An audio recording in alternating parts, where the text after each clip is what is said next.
Hey guys, welcome back to the channel. This is a story about what if Naruto has Hokage's summoning contract. Before I start, please support for more amazing content, and do consider subscribing to my channel and share this video with your friends. This is written by Danasca and link in description and support writer. Let's start the video. Chapter 1. Laughter of the Broken. Speaking. Thinking. Demon/summons speaking. Demon/summons thinking. It was a beautiful autumn day, yet the date was always a bittersweet one. The date was October 10th, the day of the Kyuubi no Kitsune attack. That day many shinobi and civilians died, even the beloved 4th Hokage. Truly this date was on of mourning, yet it was the same day that the Kyuubi was supposedly killed. People celebrated by remembering those who died that day and celebrating the fox's death. Yet this is not true. The Kyuubi was a bijou, a creature made of living chakra, and therefore could not be killed by the same methods as mortals. No, instead the 4th could only seal the chakra into the body of a newborn baby, but it came at the cost of the Hokage's own life. His last words asked that the boy be treated as a hero. The reinstated 3rd Hokage, Hirozen Sarutobi, told the council of what happened to the fox and the 4th's dying wish, hoping that they would honor it, but the fools of the council demanded that the child be killed. Dismayed at their acts, the 3rd made it a law that no one of the younger generation was to know of the real fate of the Kyuubi, and that whoever spoke about the fox bijou would be tried for treason and executed. The news spread through the village like wildfire, and poor Naruto Uzumaki, Jinchuriki to the Kyuubi, became the pariah of Konoha. Very few in the village saw Naruto as anything other than the demon reincarnate, thus making the child's life a living hell. People would beat, insult, torture, and even try to kill him on practically a daily basis.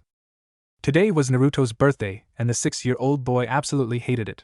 On this day a mob, larger than all the others, would gather and hunt the demon brat. Once they cornered the so-called demon, they would all take turns stabbing, hitting and torturing the boy till he lost consciousness.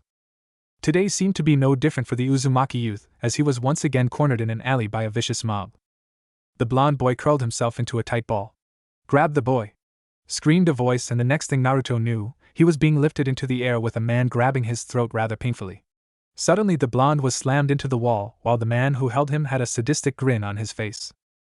The man drew a kunai and thrust it into the child's right hand, pinning his arm to the wall.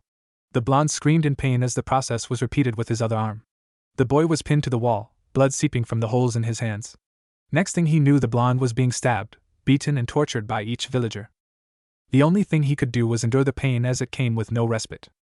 Why? Why do they do this to me, though the blonde? The pain kept building more and more till the blonde was barely able to form coherent thought. It was amazing how the blonde held on to his sanity, at least that's what it seemed on the outside. Slowly but surely, Naruto's mind was starting to feel the strain of the trauma he had endured in his 6 years of life. Memories that had been repressed started to leak through as memories started to replay in vivid detail in front of Naruto's eyes. Every glare, harsh word, and beating flashed through his mind. All the while he could feel the pain, except now the pain was put 1,000 times worse. Naruto ceased feeling the blows on his body and weakly raised his head to see what had happened. A silver-haired man walked forward dressed in a standard chunin outfit. He pulled out a kunai and pointed it at the beaten and bloody Uzumaki. "Time to end this demon," stated the chunin proudly. He was met with roars of approval. "Kill the brat. Run him through Mizuki. Send the demon back to hell." Without hesitation, the man now identified as Mizuki plunged the weapon into the boy's heart, cruelly twisting the blade. What happened next was the last thing anyone expected. It started out small, a mere silent giggling, and then it grew slowly till it was full-blown laughter. This laughter had no happiness in it. No, it was the laugh of those who had lost their mind, the laugh of the broken. Mizuki stared in horror at where the laughter was coming from, for it was coming from the mouth of Naruto Uzumaki. Suddenly Naruto ripped his hands free, ignoring the kunais, and stared at the terrified Mizuki, whose hand was still on the kunai driven into Naruto's chest. The blonde grabbed Mizuki's hand and crushed his hand, chuckling darkly as the haired nin howled in pain. "Did that hurt?" giggled the boy darkly. His voice had a demonic sound to it. "What's wrong? Can't handle the pain?" mocked the demonic youth. With that he pulled the kunai out of his chest and proceeded to stab Mizuki in the chest, repeatedly laughing like a madman. He finally let go of the dead ninja and proceeded to stare at the other people. The villagers stared in horror as the blonde stared at them with those dead blue eyes, a sadistic and crazed gleam in them, while he just smiled at them softly, laughing to himself. "What's wrong? You all seemed so eager to kill me earlier," the blonde giggled. "Or are you just surprised that I'm fighting back?" he mocked. "WEARNSCSC scared of YYU, stammered a villager. "Really? Because it looks like you want to piss yourself," laughed the child. "Shut up, demon! Why don't you just die and leave the rest of us in peace?" shouted a villager. The mob started to recover from their shock, but once again their morale was shattered by Naruto's horrible laugh. I'm the demon? I'm a 6-year-old child who is forced to endure the hatred of this village day in and day out, who had no knowledge of what was inside me until just recently, roared the blonde, clutching his sides in apparent mirth. The villagers were horrified as sudden realization dawned on them.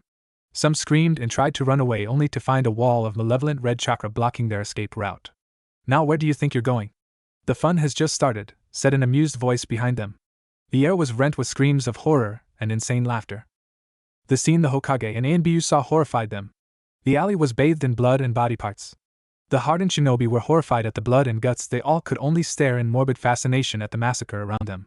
The one thought on everyone's mind was who could have done this. Wading through the blood and guts, they heard light snoring and moved towards the sound. What they found was one Naruto Uzumaki sleeping in a pool of blood and cuddling the severed limb of some poor villager with a smile on his young whiskered face. The Hokage stared in horror, as did his Anbu. And Naruto? Asked Sarutobi, while shaking the boy he considered a grandson awake. Slowly Naruto opened his eyes and gave the Hokage an eerie smile. Hey old man, he said happily, but the boy's eyes startled the Hokage. They were still the same blue, but they lacked their usual shine.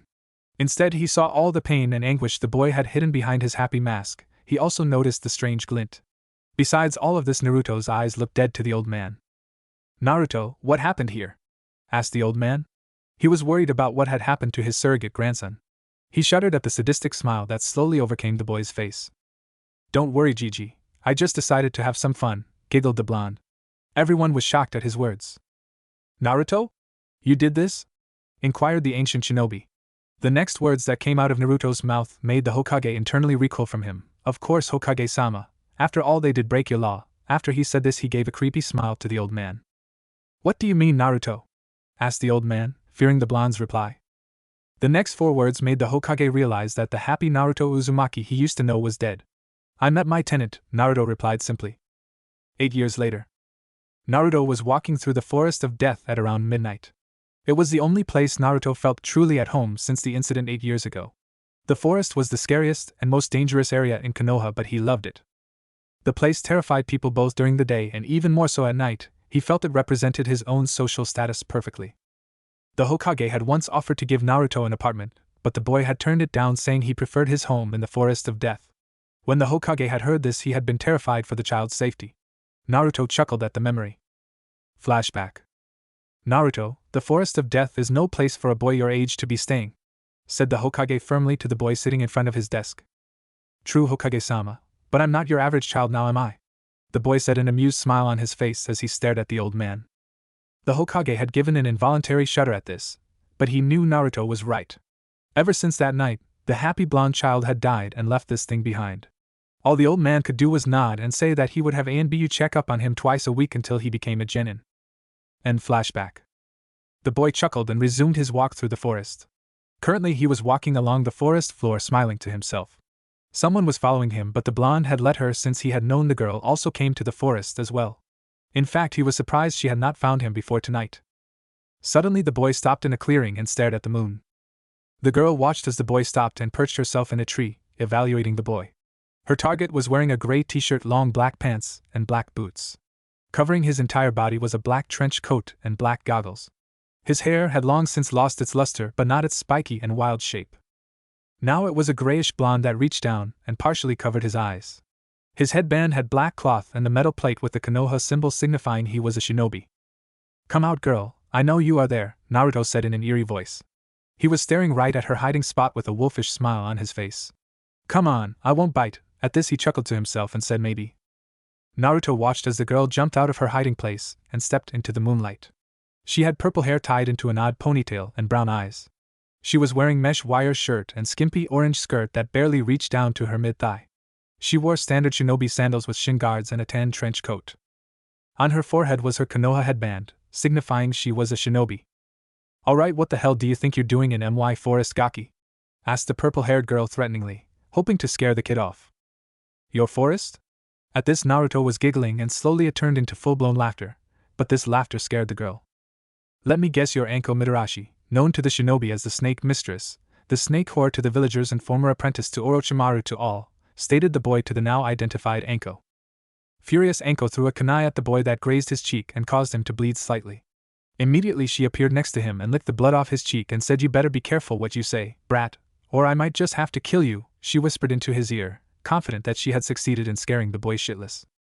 Instead, Naruto had the exact opposite reaction that Anko had desired.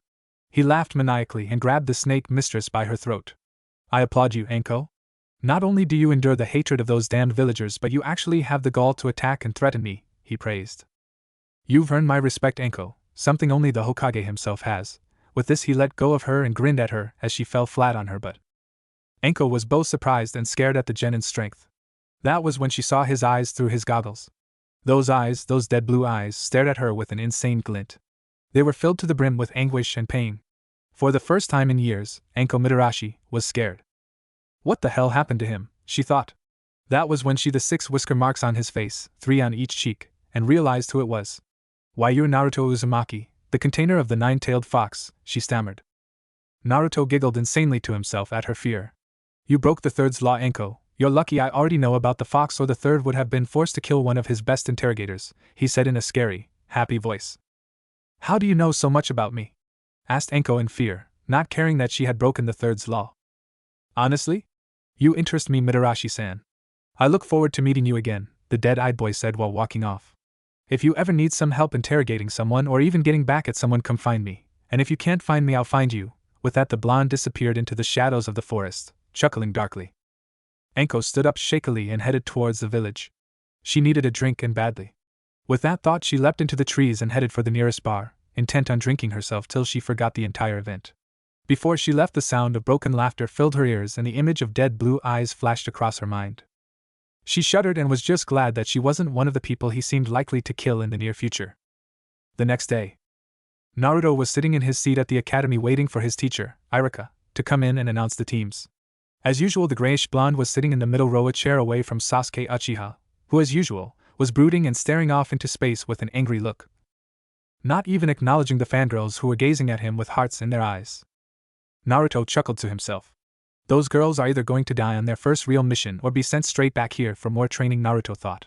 The idea of them dying caused him to chuckle. Ever since that day, the idea of death and pain made Naruto laugh. People had always enjoyed watching him suffer, so he figured that he had every right to do the same. Just then 2 girls burst into the room, the pink-haired one screaming, "I win! I get to sit next to Sasuke-kun!" She then proceeded to march triumphantly up to where both Sasuke and Naruto were seated. She glared at Naruto with her arms crossed. Naruto ignored her, already knowing what she was about to do. "Move it, Naruto! I want to sit next to Sasuke-kun!" Sakura screeched. Immediately everyone in the room focused on the two. Every staring at Sakura was filled with pity, amazement, or just plain surprise. Many people left the black-goggled boy alone due to his rather sadistic personality. Everyone knew that Naruto enjoyed inflicting pain both mentally and physically on anyone. Naruto looked at Sakura with a cruel smile. "I will move, Sakura, if you can ask in a civilized manner, that is, of course, if your parents were able to get off their council asses long enough to teach you how to be civilized to other people," Naruto stated in a mocking tone. He was grinning at her in a crazed manner from ear to ear. "See, could YUPP please move so ICA can sit any next to Sasuke-kun?" asked a terrified Sakura. Had Naruto been anyone else, she would have slugged them for insulting her family, but she had heard the rumors of how he never slept, how he lived in a dark forest filled with monsters, and how he killed people in the most horrible of ways. All the while laughing. She had heard the rumors about his parents, how they were demons that loved to bathe in the blood of their victims. Many had asked their parents about the black-clad youth, and they had told their children to stay away from the demon child, confirming that Naruto was not human, not entirely anyway. "Good girl, now go ahead and sit next to Sasuke like a good little fangirl, and remember your manners next time," Naruto stated mockingly with a sweet smile on his face. Sakura shuddered and quickly sat next to Sasuke. Naruto just grinned from ear to ear, glad that he had put the banshee in her place. Smirking, Naruto went back to waiting for Irika to show up. "All right everyone, settle down," said a scar-nosed man in a standard chunin outfit. "Now soon you will all be placed into teams and your lives as shinobi will officially begin. I'm proud to have taught all of you," stated Irika kindly. "Right then, on Team 1 will be," and with that Irika started listing off the names of students and jounin senseis. "On Team 7 will be Sasuke Uchiha," started Irika while Sasuke looked at Irika with interest. "Sakura Haruno." "Yes. True love conquers all," screamed the banshee, pumping her arms in the air. "And Naruto Uzumaki, your jounin sensei will be Kakashi Hatake," finished Irika. At this, Sakura immediately stopped cheering and had a look of fear on her face. Sasuke seemed as uncaring as usual, but he was sending nervous glances to his goggled teammate. Naruto just smiled. Well, this may prove to be quite interesting, he chuckled at the thought. Soon jounin started to appear and collect their teams. It was not long before only Team 7 was left. Naruto had decided to catch some sleep, because he knew that Kakashi was at least 2 hours late to everything except for things he considered important. Apparently meeting his new team wasn't that important to him. After 2 hours had passed, a silver-haired nin with his headband covering his left eye, half his face covered by face mask and standard jounin attire appeared. The man observed his new team lazily. Let's see, I have the last Uchiha, his fangirl, and here his thoughts came to a screeching halt as he saw the final member of his team. Naruto gave the man a smirk and a small wave. The simple action caused Kakashi to mentally shudder. All right, meet me on the roof for introductions, Kakashi said, vanishing in a poof of smoke. Smiling his evil smile, Naruto headed for the roof, his teammates following behind him. Soon all three were seated around their sensei, who at the moment was leaning against the railing. Right then, how about we get to know each other? Tell me about yourselves, your likes, dislikes, hobbies and dreams, stated Kakashi. How about you go first, sensei? Asked Sakura nervously. Fine, my name is Kakashi Hatake, my likes and dislikes are few and far between. My hobbies are my own and I don't feel like telling you about my dreams, Kakashi answered with a nice smile. Sasuke and Sakura's sweat dropped and thought all we learned was his name, while their teammate just chuckled. You're up, Pinky, said Kakashi, pointing at Sakura. My name is Sakura Haruno and I like. She glances at Sasuke. My hobbies are glances at Sasuke and blushes, dreams for the future, glances at Sasuke and squeals. Any dislikes? Kakashi asked with a sweat drop. Ino pig, Sakura shouted. Okay, you're up, emo boy, said Kakashi to Sasuke. My name is Sasuke Uchiha. I have no likes and many dislikes. My hobbies are training and my dream, no, my ambition, is to kill a certain man, stated the black-haired youth. Looks like you're up, Whiskers, stated Kakashi to the sadistic youth. My name is Naruto Uzumaki. My likes include interrogations, torture, a certain snake, and laughing. My dislikes are people's ignorance, people who are too serious, and sad people who whine about their lives.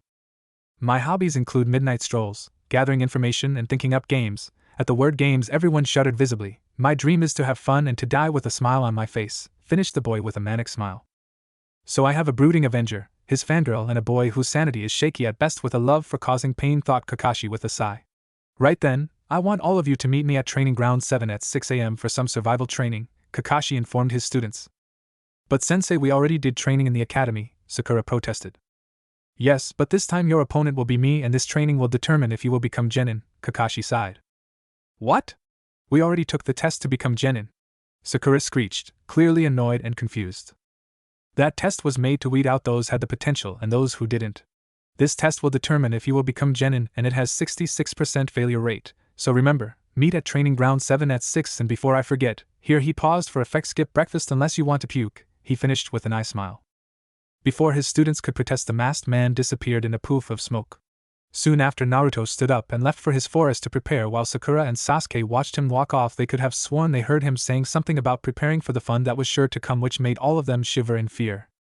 Just what was Naruto going to do tomorrow, and what kind of tricks did he have up his sleeves? They could only wait for tomorrow and hope that whatever it was, their sensei would be in one piece. Naruto walked into Training Ground 7 at 8:30, where he wasn't surprised to see that Kakashi had yet to arrive. Instead, he saw both Sakura and Sasuke looking quite hungry and tired, leaning against one of the 3 posts wearily. He grinned at this. He was quite happy to see both the Uchiha and his fangirl looking quite miserable. You're late, Sakura yelled at the grayish blonde-haired boy, though due to her lack of sleep and food she wasn't as loud as usual. Am I?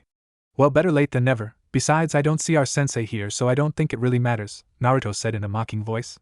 With that, he proceeded to take out a weapon that nobody had seen before. It was a purple revolver with a black handle that could hold up to 6 bullets. On the handle you could see the picture of a grinning red fox head with yellow eyes. The gun had been a gift from Kyubi, or as he liked to call her, Vixen-chan. Yes, the great and fearsome Kyubi no Kitsune was a female and quite a hot one at that. Naruto remembered the day he had met her. Flashback. Naruto found himself inside of a filthy hallway that was lined with steel doors that had little slides in them that allowed someone to look inside. Each door represented a memory, and the condition of the door represented the state of the memory.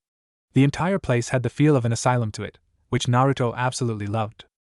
He walked down the hall and stopped before a door that had torn and ragged piece of paper on it with the kanji for seal. The piece of paper seemed to deteriorate more and more every day.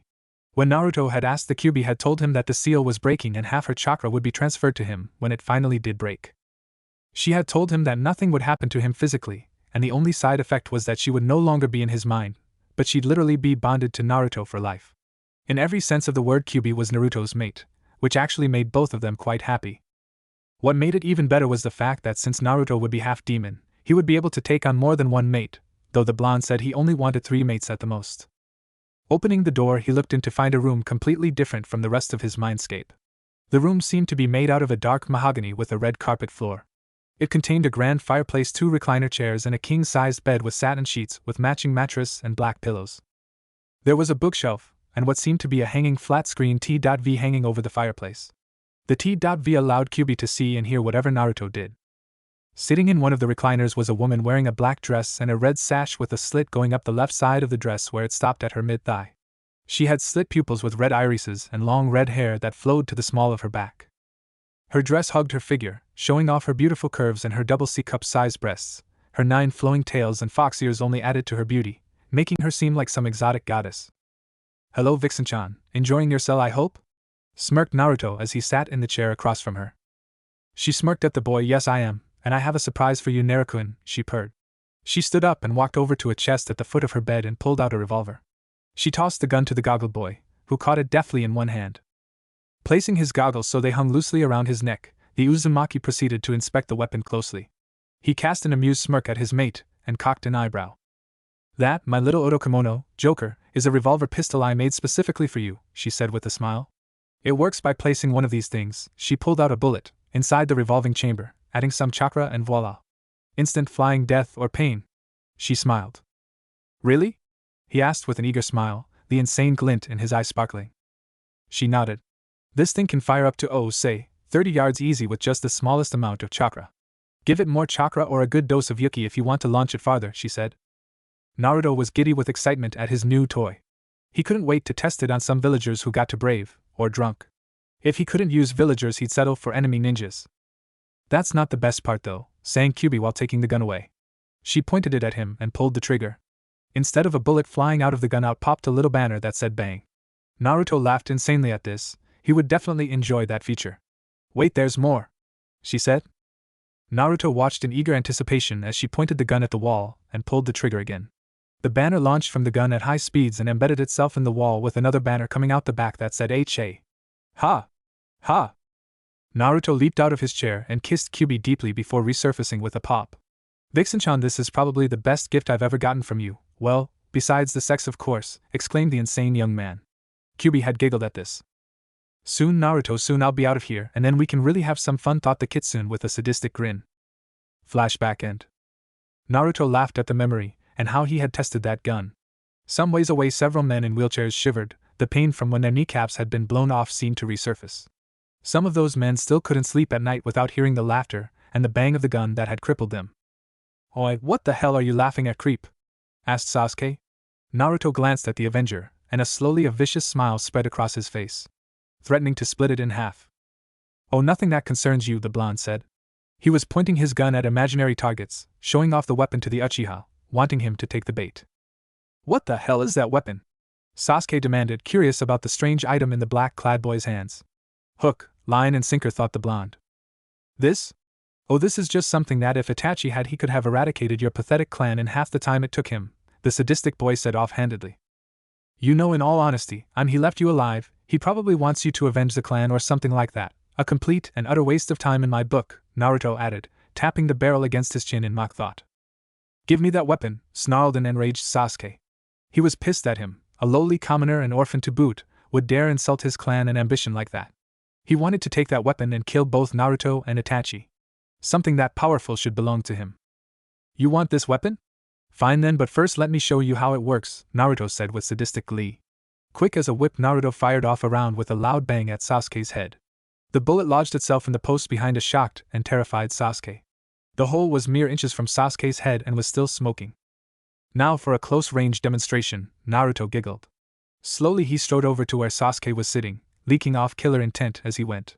When he was mere feet from Sasuke, he lifted the barrel and pointed it right between the surviving Uchiha's head. Sasuke wanted to scream, wanted to run, but he couldn't move. He was rooted to the spot in fear. Sakura was in a similar position. They both watched in terror as their teammate approached Sasuke slowly. In slow motion they watched as Naruto pulled the trigger. Instead of the bang they expected, out popped a little banner with the word bang on it. When he saw this, Sasuke did the one thing that most people did when they experienced something like this: he pissed himself. Naruto laughed uproariously at his brooding teammate's reaction. In his mind he heard his tenant laughing as well. It's not every day you get to see one of the high and mighty Uchiha soil himself in fear. This was the scene that Kakashi appeared on. He saw a terrified Sasuke and Sakura looked about ready to faint. He quickly concluded that Naruto was the cause of it. He sighed. If these guys pass, then we're really gonna have to work on teamwork, Kakashi thought. Naruto, stop scaring Sasuke and Sakura so we can start the test, the one-eyed Jounin said to the blonde. Whatever you say, Cyclope-sensei, Naruto said while putting his gun back in his trench coat. Kakashi's sweat dropped at this, but shook it off and placed a timer on the middle stump. Right, your task is simple, all you have to do to pass is get one of these bells, he said, pulling out 2 silver bells with a jingle. Whoever doesn't have a bell by the time the buzzer goes off will fail and be sent back to the academy, said the Jounin seriously. Sakura and Sasuke tensed while Naruto smiled his sadistic smile again. Sakura then noticed something.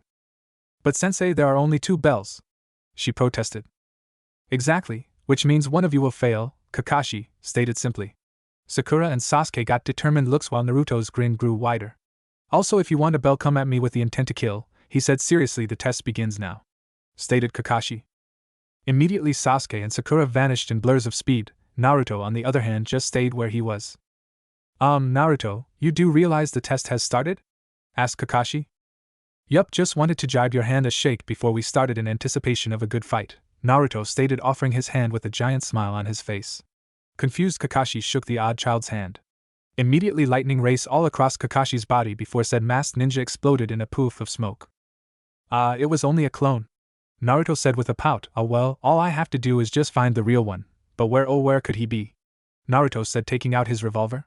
He tapped it against his chin lightly, chuckling to himself. Suddenly he turned around, his gun pointed at a tree several yards away. There you are, he shouted and fired 6 Yuki-infused bullets at the tree. He laughed insanely as he watched the tree explode in a fiery explosion. Who knew Vixen-chan's Yuki would cause the bullets to explode on impact? He laughed. He then stared at a very surprised Kakashi who had just appeared in the clearing. There you are. And here I was thinking you'd left me all to my lonesome with no one to play with, Naruto said in a mock-hurt voice. He laughed and attacked his sensei, covering the distance in the blink of an eye. Now let the fun begin, he shouted, his fist aimed at Kakashi's head. Quickly the silver-haired man twisted his head to avoid the strike. Damn, this kid is almost as fast as a low Jounin. How the hell can he move so fast? Then he remembered his student saying something about Vixen-chan's Yuki. His eyes widened slightly. Is this kid using the fox's chakra? He thought, panicked. Naruto swept his leg at Kakashi, aiming for his ribs, but the Jounin grabbed the boy's leg and threw him away. Naruto landed easily on his feet and laughed. I must say, Kakashi, you make quite a big bang, the blonde laughed. Before Kakashi could wonder what he was talking about, several small balls leapt into the air. Each one had a smile on its face, and the kanji for goodbye written in green on them. Without warning, the bombs exploded, surrounding Kakashi in a fiery explosion and smoke. Perhaps I went a little too far, Naruto giggled darkly. Oh well, as long as one of the bells is intact I pass, he said with a laugh as he walked over to the explosion site. Walking over, he noticed that all that was there were the remains of a log and something that made Naruto grin. Stooping down, he picked up his find and slipped them into one of his many hidden trench coat pockets. Well, time to have some more fun, Naruto said cheerily. Sakura had been watching the entire thing in fear. She had watched as Naruto destroyed the tree with that weapon. She saw how the goggle boy had attacked her sensei with a bloodthirsty grin. She saw Naruto's bombs go off and heard what he had said. She thought for sure her sensei was nothing more than a charred corpse. In all her life she could honestly say she had ever met someone as terrifying as Naruto Uzumaki, and she shuddered to think of meeting someone even scarier than her teammate. Meanwhile, Sasuke had watched the entire fight in anger. He couldn't believe someone had that much power. He trained every single day to get stronger, and yet here is some no-clan freak that is stronger than him. He clenched his fists in frustration. He wanted that power, needed that power to beat Itachi. Sasuke Uchiha made a vow that he would figure out how Naruto got so strong and he would learn every one of the freak's techniques. So Vixen-chan? Should we end this test already? Naruto mentally asked his tenant. Yeah, you probably should, otherwise you're a sensei. She spat out the word sensei with contempt. Will just humiliate them and the buzzer will go off, said the demon. Naruto nodded and shouted for his hidden teammates. Hey Pinky and Broody! Get out here! he hollered with a smile. There was silence. Sasuke, Sakura, and Kakashi were all thinking the same thing. What the hell is he doing? Naruto sighed. He had tried to make them come out by asking nicely, but it seemed he'd have to do it the fun way. Putting on his patented manic smile, the blonde raised his gun and pointed at the forest where his teammates were hiding. I'll count to 3, and if you aren't out here before I finish counting, I'm going to splatter your insides all over the forest like confetti. He cackled madly. The reaction was instant. Immediately both Sakura and Sasuke were standing in front of him. Sasuke looked angry but also afraid. He did not want the psycho shooting at him again. Sakura just decided to come out so Naruto didn't kill anyone. What do you want, freak? Sasuke demanded. Just wanted to give you guys a gift, the goggle boy said happily. With that he reached inside his trench coat and took out 2 silver bells with a flourish. Needless to say his teammates were stunned. How? Asked an amazed Sakura. The one-eyed wonder probably dropped them when he switched himself with the log to escape my happy bombs, Naruto said with a grin. The lazy fool probably didn't even notice he dropped them, the blonde giggled. From his hiding place Kakashi could only sweat drop at his student's words. Can you blame me? I know I said come at me with the intent to kill, but I didn't actually think you'd nearly kill me, thought the jounin. He sighed and jumped to where his students were. So it seems you have both bells, Naruto. What now? Asked Kakashi. The boy smirked at his sensei. With a flick of his wrist he tossed the bells to his teammates, and took up a battle stance. Those 2 can take the bells. I want to fight my way onto your team. After all I do owe you, Inu-san, Naruto said mockingly. If someone could have seen the Uzumaki's eyes, they would have seen utter loathing mixed in with the other emotions of his dead blue eyes. Surprised, Kakashi decided to just pass the kids and ask his student how he knew his A and B name. Well, then I guess you pass, the jounin said with a nice smile. Sasuke and Sakura were confused to say the least, but Naruto wasn't. You see, this test was designed so that you would fight against each other when you need to work together to get a bell, explained the masked man in a hurry. He wanted to get rid of Sasuke and Sakura so he could question the blonde. Naruto here showed excellent teamwork, so because of him you all pass, Kakashi told them. Now you are all dismissed. Meet here at 9 for missions, training and so on every day from here on out, Kakashi informed them.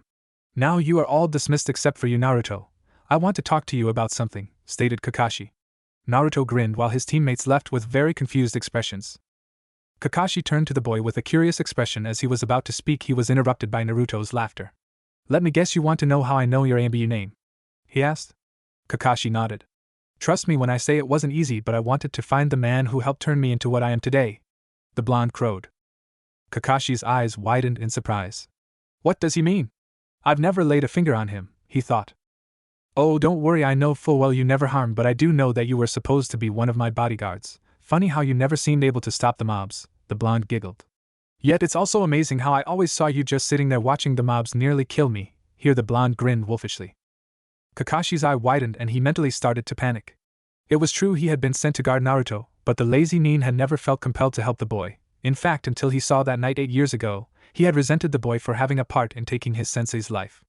Of course he would never attack the boy, but he wouldn't help either. You do realize if I were to tell the Hokage about this, you'd probably have your shinobi license revoked, or perhaps you'd be forced to take on suicide missions for the rest of your life alone, taunted the boy. He was relishing in his sensei's obvious panic, and could actually feel the small waves of fear coming off of him. Naruto, I want to apologize for what I did. I didn't know. Kakashi tried to apologize but was stopped by Naruto's howling laughter. Didn't know? Didn't know? Oh, that's rich. Fucking rich. The blonde laughed. He tore off his goggles so Kakashi could see his eyes. You saw how I was treated. You knew how much people hated me, and you know full well the hell I went through. He screamed at the silver-haired man. Kakashi stared in horror at the boy in front of him. Many say that the eyes are the windows to the soul, and Kakashi could see that his soul was filled with pain and anguish. He also saw the utter contempt and insane gleam in those dead blue eyes. Those eyes, coupled with that grin of utter insanity, terrified him beyond anything he had ever seen. Not even the stories of Orochimaru's experiments scared him this much. If you had done your goddamn job, I wouldn't be like this, and you know it, the blonde accused. Though if not for your inactions, I probably would have been trying to mask my pain by acting like a buffoon, and I would be utterly oblivious to what I really am and a total weakling, the blonde told the man. So Kakashi, know this. I thank you for what you have done for me and hope the knowledge that you turned your sensei's son into the one thing he never wanted, a complete and total monster. With that, Naruto gave a shocked Kakashi a miming bow and disappeared in a puff of purple smoke, the sound of his broken laughter echoing throughout the clearing and Kakashi's horrified mind. Kakashi slumped to his knees and just stared off into the distance. He knew every word that Naruto had said was true. Sensei, Obito, Rin, I'm sorry, Kakashi thought with shame. Slowly Kakashi left the clearing and vowed he would try to make amends with Naruto, to try and make up for his creation of the thing known as Naruto Uzumaki. He shivered as that dead laughter still rang in his ears, chilling him to the soul. Forest of Death. Anko couldn't believe what she was doing. It was unheard of, unthinkable even. She was Anko Mitarashi for Kami's sake, and yet here she was jumping around the Forest of Death searching for someone she knew nothing about except for one thing: he was one of the only people in the world she was afraid of. She sighed in exhaustion and sat down on one of the thick branches of the many trees in the forest. She had searched all the places where he thought the guy might be, but he was nowhere. It was like he just vanished into thin air. She sighed and thought about just giving up. Well, what do we have here?" said a voice with an amused tone. Quickly Anko sprang into her serpent fist stance and looked for the voice. "Oh, come now, my little Hibi-chan, do you really believe you can hurt me? You can't even find me," laughed the voice. Anko was getting annoyed. "All right, show yourself, you goggled son of a bitch," she shouted. Suddenly she felt a presence behind her and turned quickly, already throwing a punch at her target. She was surprised when the blonde boy actually bent so far backwards that the back of his head nearly touched his heels. And he didn't move anything but his upper body. "A good punch, but next time try to be a little faster," Naruto commented while straightening up. As he straightened, Anko looked and saw that where Naruto's feet should have been they disappeared into shadow, her shadow to be correct. Naruto followed her gaze and smirked. "Let me guess, you want to know how I'm part of your shadow, right?" Not bothering to wait for an answer, he continued. "It's quite amazing, really. Due to my rather unique nature, I can actually manipulate shadows and even travel through them," stated the blonde with a smirk. "The only problem is that in order to use them effectively, I need either complete darkness or large enough shadows or thousands of tiny shadows," the boy said in mock woe. He laughed not seconds after that. "But you can't have everything, because then life wouldn't be so goddamn hilarious," chuckled the boy. His chuckle made Anko shiver, but whether out of fear or something else she couldn't tell. "Now then, may I ask why you are searching for me?" asked the boy, stepping out of the shadow. "Yeah, there's a guy down at the TNI that not even Ibiki can break," said the Kanochi, putting on a smirk to hide her surprise that the boy knew she was looking for him. "He was caught stealing a weapon called the Raijin from a secret location, and the bastard has not only hidden the weapon but refuses to tell us why he did it," Anko told the Uzumaki. "So you thought that maybe I could succeed where your people have failed? Why not have Inoichi just probe his mind?" asked the blonde, a smile starting to form on his face. "We tried, but the bastard keeps throwing Inoichi out of his head before we can learn anything," Anko said in a frustrated tone.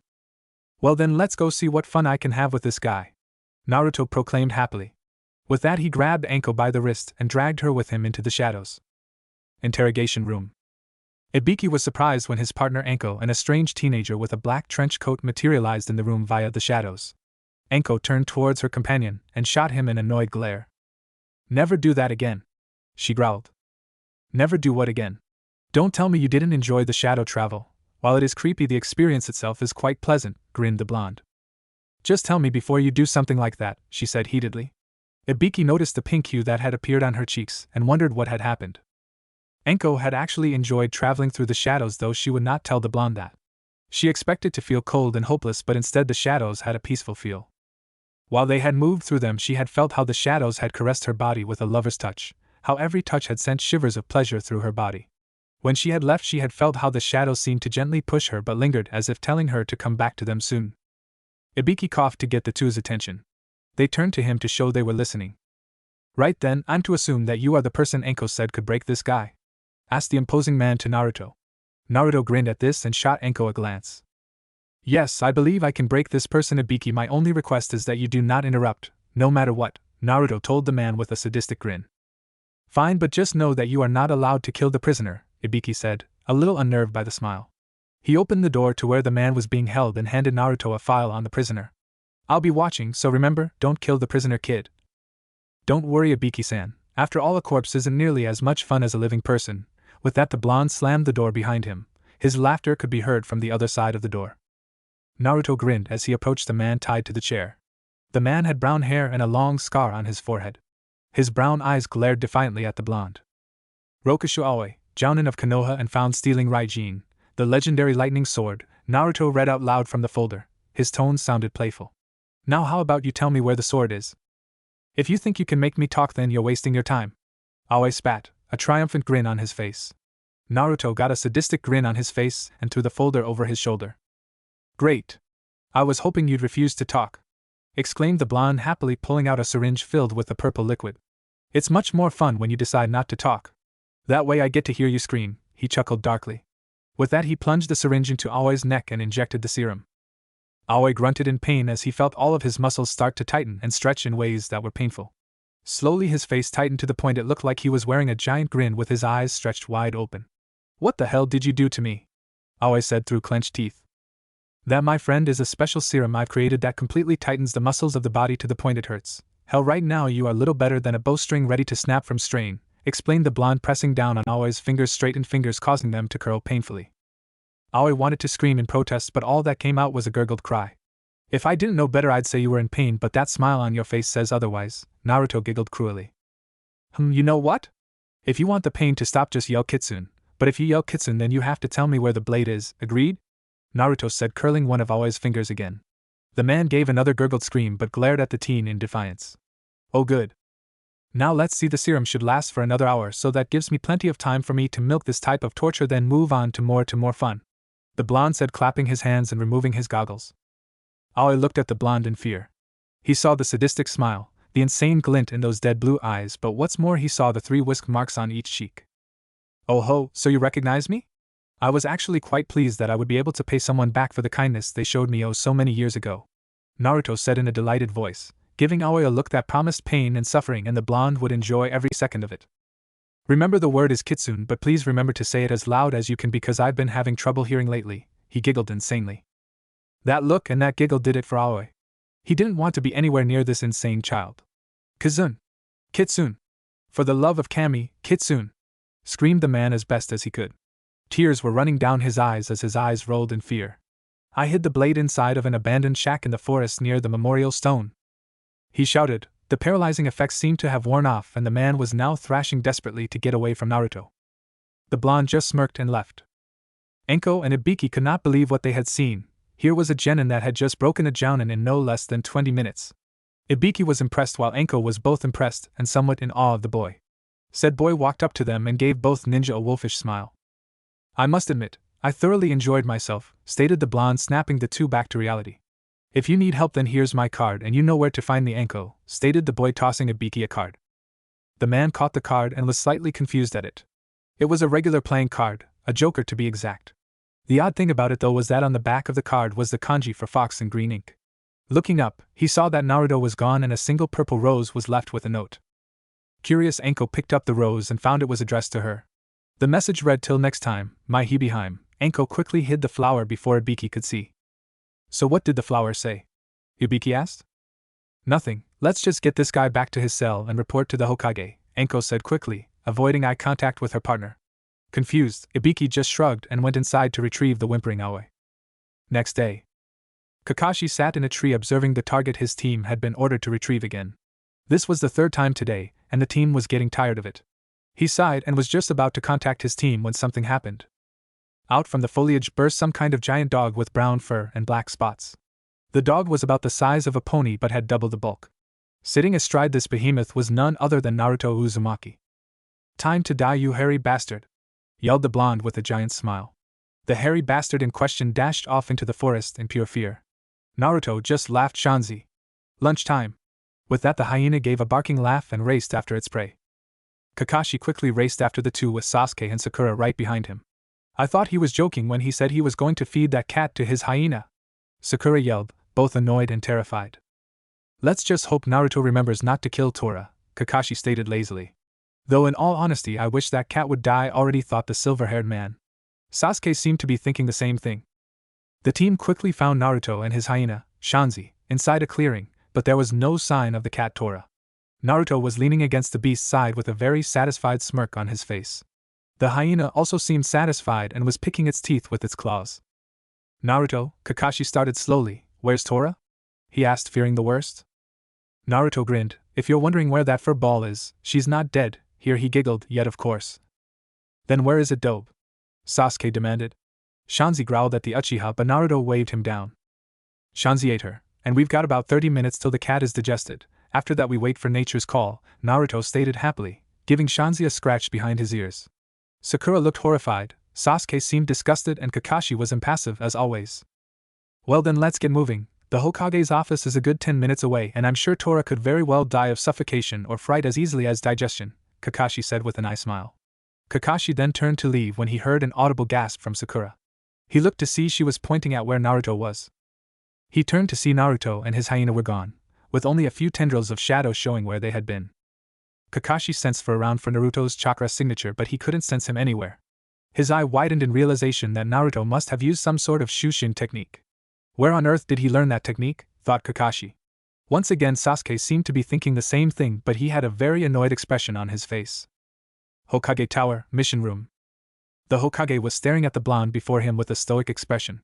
Everyone else in the room seemed to be horrified, and the fire daimyo's wife seemed to be ready to have a nervous breakdown.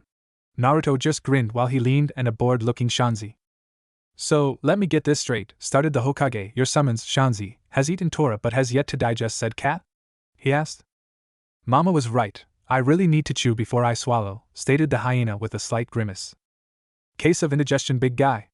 Asked Naruto. Yeah, I'm surprised that thing is still alive. I can see why you hate trying to catch this thing, boss, nodded the big hyena. Alright then, open wide and say ah buddy, Naruto grinned. Sakura, Sasuke and Kakashi had just arrived at the tower, and had opened the door to the tower, and what they saw, well, it wasn't what was expected. Naruto had taken off his trench coat, and had his entire arm inside of his hyena's mouth. At some points he would pull out various objects, and some of the objects caused some to feel nauseous and others to just stare in amazement. Behind Naruto was a growing pile of various objects and bones, all of them coated in saliva and or bile. Currently there seemed to be at least 3 skulls, several femurs and arm bones, an entire cow ribcage, a golden chalice encrusted with diamonds, several kunai and shuriken sets, and a copy of Ika Ika Paradise. Is that my book? Asked an amazed Kakashi. I thought I lost that in my last spar with you. That book was a limited edition copy signed by Jiraiya himself, said the ninja frantically. Aha! There you are, you little bugger! Shouted Naruto triumphantly. With a tug he yanked out a very terrified and saliva-soaked Tora. Here you are, ma'am, and remember, there are plenty of animals out there that would consider Tora a very tasty treat, said Naruto with a big terrifying grin on his face. Shanzi gave a snigger and eyed Tora hungrily. With a yelp the woman quickly paid for the mission and ran out the door. Naruto and Shanzi burst into laughter after they went, which caused everyone in the room to shudder. The Hokage couldn't help but wonder where the smiling boy that he had known had gone. The rest of Team 7 just wondered how sane their teammate was. After some time Naruto turned towards the Hokage. So old man, you got any more missions for us? Preferably something a little more challenging, asked Naruto with an amused smirk. Well, I do have several more dra dash. He was cut off by a rather annoyed bark from Shanzi. What the hell, old man? Give the boss a better mission than those damn D-ranks, growled out the hyena. An alpha like him doesn't deserve to be doing other people's chores, especially not these damned villagers. Naruto, control your summons, Iruka shouted. He was helping with the missions that day and was just about to lecture them when he heard an annoyed growl. Shanzi was glaring at Iruka with a murderous glint in his black eyes. Naruto laughed. You really shouldn't order me like that in front of my summons. They look at me as the alpha male of their pack, second only to their lovely leader Alala. He gave his former sensei a big grin. In other words, don't go around ordering me like you are my better in front of my hyena. For only the Hokage may do so, and only because the Hokage has my respect. In any event, I do have a C rank for your team, Kakashi, Sarutobi interjected before things could escalate.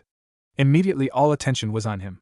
All you have to do is escort a bridge builder back to his home and defend him until the bridge is complete, stated the old man. Sold. To the maniac in the goggles, laughed Naruto. Shanzi, tell Big Mama the good news. The blonde ordered his hyena. The hyena put a paw to his forehead in a mock salute, and left in a poof of smoke. Sarutobi nodded and pressed a button on the intercom. Send Tazuna in, ordered the wizened Hokage. Not minutes later an old man wearing traveler clothes and a sake bottle in hand appeared. He stumbled a bit, and looked over his team. This is the ninja that will defend me? Tazuna slurred, obviously drunk. They look like a bunch of worthless brats. And what's with the one with the creepy smile? He looks like a demented clown. In response Naruto just walked up to the man with an open hand.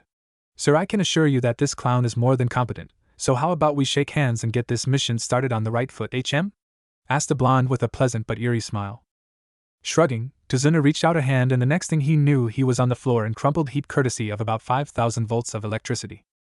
Naruto laughed insanely at the electrocuted client, and walked out of the office. Kakashi sighed and helped the client to his feet. It would be wise if he refrained from insulting Naruto, warned the one-eyed Nin.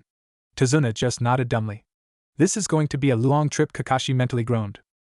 The sun was high in the sky as Team 7 and Tazuna proceeded down the road to Wave Country.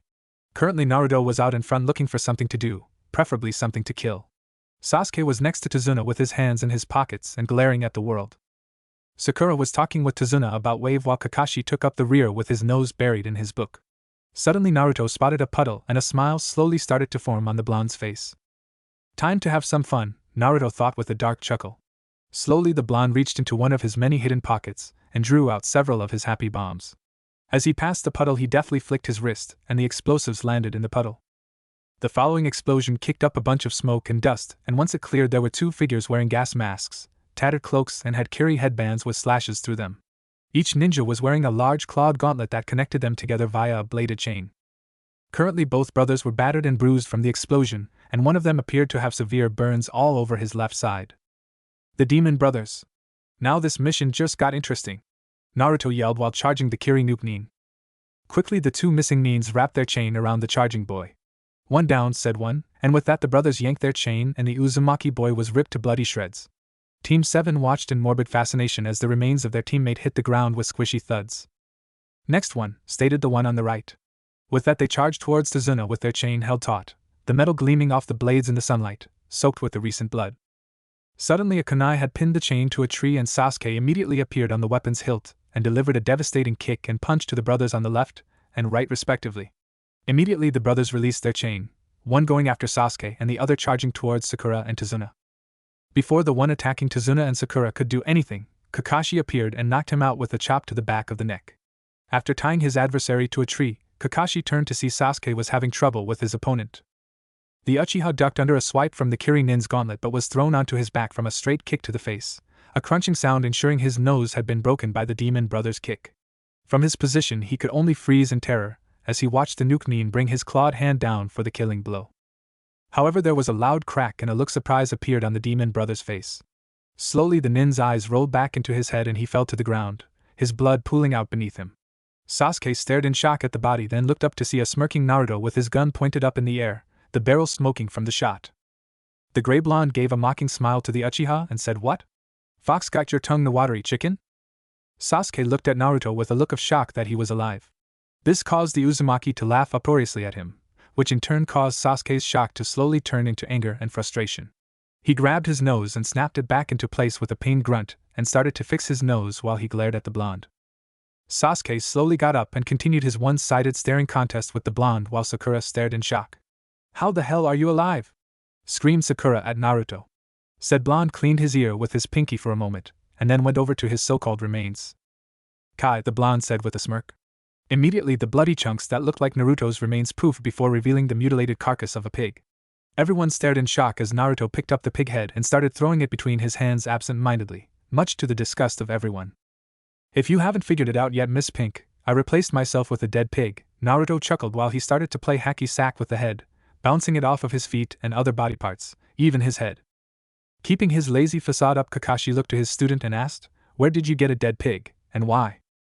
Naruto balanced the head on his knee while he cupped his chin in mock thought, his other hand resting inside a trench coat pocket. Maybe because a henge dead pig is more convincing than a log?" suggested the boy with a grin. Kakashi mentally agreed with the boy on that. Hell, he himself had thought Naruto had been ripped to shreds by the Demon Brothers' attack. "Good point, but where did you get the pig?" he pressed. Naruto grinned and pulled his hand outside of his pocket, withdrawing a scroll that had a skull with a big grin, smoking a cigar and wearing a party hat etched onto it. He tossed it to Kakashi, who deftly caught it, with a curious expression. Unrolling it, he found the words "victim" written in black kanji inside the scroll. There were several red X's going through some of the kanji. The gray-haired Nin quirked a brow at Naruto, expecting an explanation from his student. "Each kanji is a storage seal with a carcass in it, and the red X going through it shows that I used it," the crazed genin explained with a bright smile while kicking the pig head extremely hard, a sickening crunch being heard. The head flew through the air and slammed into a tree, splattering blood all over the bark. "Guloyal!" yelled the blonde, standing ramrod straight with his hands in the air, a maniacal grin on his face. Everyone just stared in morbid fascination at the blonde, wondering how far off the deep end he had gone. "So you just carry a scroll full of dead pigs?" Sasuke asked with a disbelieving look. "Who said they were all pig carcasses, team?" Naruto asked with his head tilted to the side and a toothy grin on his face. His goggles flashed briefly in the light, revealing blue psychotic gleamed eyes with a slit black pupil. Sasuke paled a bit, as did Tazuna. Kakashi's eye widened a bit while Sakura could only stare horrified at her teammate. A whimper was heard and everyone turned their heads to see a very terrified Meizu. Meizu had woken up in time to see his brother be killed by this strange child. He had watched this child closely, and what he saw terrified him. Everything about the child screamed danger to Meizu, and those feelings were only reinforced when he saw the child just start to play with a severed head and tell everyone that he carried a scroll full of corpses. He was disturbed even more when he kicked the head into the tree, but what terrified him the most was when he caught sight of those eyes. Those eyes just screamed madness, of pain and anguish and complete disregard for life. If Meizu was sure about one thing, it was that this child did not care about who lived and who died. He only cared about killing his enemies, and he would absolutely enjoy killing his enemies. Naruto grinned at his captive and slowly started to walk forward towards the demon brother, his wolfish grin threatening to split his face in half. If you'll excuse me, I believe it's time to find out why we were graced with the presence of Kiri's best tag team Noobneens, the gray blonde said with a chuckle. Kakashi just watched the blonde to see what would happen. Slowly Naruto squatted in front of the tied Noobneen and gave him an eerie smile. Hey, Naruto said, causing Meizu to flinch. Want to play a game? He asked in low voice. G-game? Meizu asked fearfully. Naruto nodded enthusiastically as he pulled a serrated dagger from his pocket. The dagger was simple in design, a simple leather-wrapped hilt, and a silver blade with the sun glinting off of the serrated edges malevolently. Yes. A game, Naruto said happily, causing everyone to shiver in fear, especially Meizu, who could only watch the dagger in fear. The game is called Which Organ Did I Just Stab? And all you have to do is say which organ I just stabbed. If you're wrong, then I slowly remove the blade and stab it again, but slowly. However, if you're right, I'll pull it out quick and leave it alone, Naruto stated with a mad cackle. Now, if you don't want to play the game, just yell Kitsune and answer all my questions, understand? Naruto asked. Meizu just whimpered in fear but gulped and said, I am no TTT telling you anything, Meizu stuttered. Then let the games begin. Naruto yelled happily and immediately plunged the dagger straight in between Meizu's ribs. Meizu screamed in pain while Naruto stared at him. Now which organ did I just stab? Asked the insane genin. Liver? Asked Meizu painfully, hoping beyond hope that he was right. Nope, gallbladder, though you were close, Naruto said in a sing-song voice. Now for the fun part, he said while slowly removing the serrated blade from the nin's gallbladder. Meizu started to grunt and whimper in pain as the blade slowly edged out, centimeter by painful centimeter, inch by bloody agonizing inch. When the blade finally came free, Meizu gave a loud yelp and began panting as if he had been running for 3 days straight. He watched as Naruto once again placed the blade on his chest, only this time the blade tip was a couple centimeters from the first stab wound. Slowly Naruto began to worm the knife into Meizu's skin, and the demon brother started to once again cry out in pain. Kitsune! He screamed, while Naruto suddenly stopped and cupped a hand around his ear. What did you say? Asked the blonde with a smirk while he pushed the dagger further into his victim, much to the demon brother's horror and pain. I said Kitsune. Please, dear Kami, stop. I'll tell you anything. I'll tell you about my mission, the Mizukage, even the color of my underwear. Just stop, please, just stop. Meizu said in a broken voice with tears coming down his face. With a satisfied smile, Naruto quickly yanked the dagger out and smiled at his prisoner. Great. Now first off, who sent you? Questioned Naruto, and soon the blonde and everyone knew about Gato, the bridge, the economy in Wave, and even about Zabuza and his accomplice. They even learned about the war and Kiri. Needless to say, Tazuna was more than a little uncomfortable. Naruto gave a wolfish grin and said, well, thanks for the info, buddy, but now you have to go, bye-bye. Before Meizu could ask what that even meant, Naruto had pulled out a sledgehammer from seemingly nowhere and literally crushed the man's head like a grape, his blood, bone and brain matter flying all over the place. Now that's a juicy tomato, Naruto said in a crazed Italian accent. What the hell is wrong with you? Screamed Sakura, now truly terrified out of her mind at her teammate. Everyone was thinking the same thing except for Kakashi, who could only look away, knowing full well what Naruto had become. Naruto turned to the girl while shouldering his hammer, a confused look on his face. What do you mean exactly? Because otherwise you're just being too broad, Naruto stated. I mean, first you say you have corpses in a scroll that you use for kawarimi, then you torture a guy while saying it's a game, and when he gives you all this information you kill him by crushing his head. If that wasn't disturbing enough, you are actually laughing and making jokes about it like it's nothing, the girl screeched. She was wondering just what in the name of Kami would cause someone to be like this.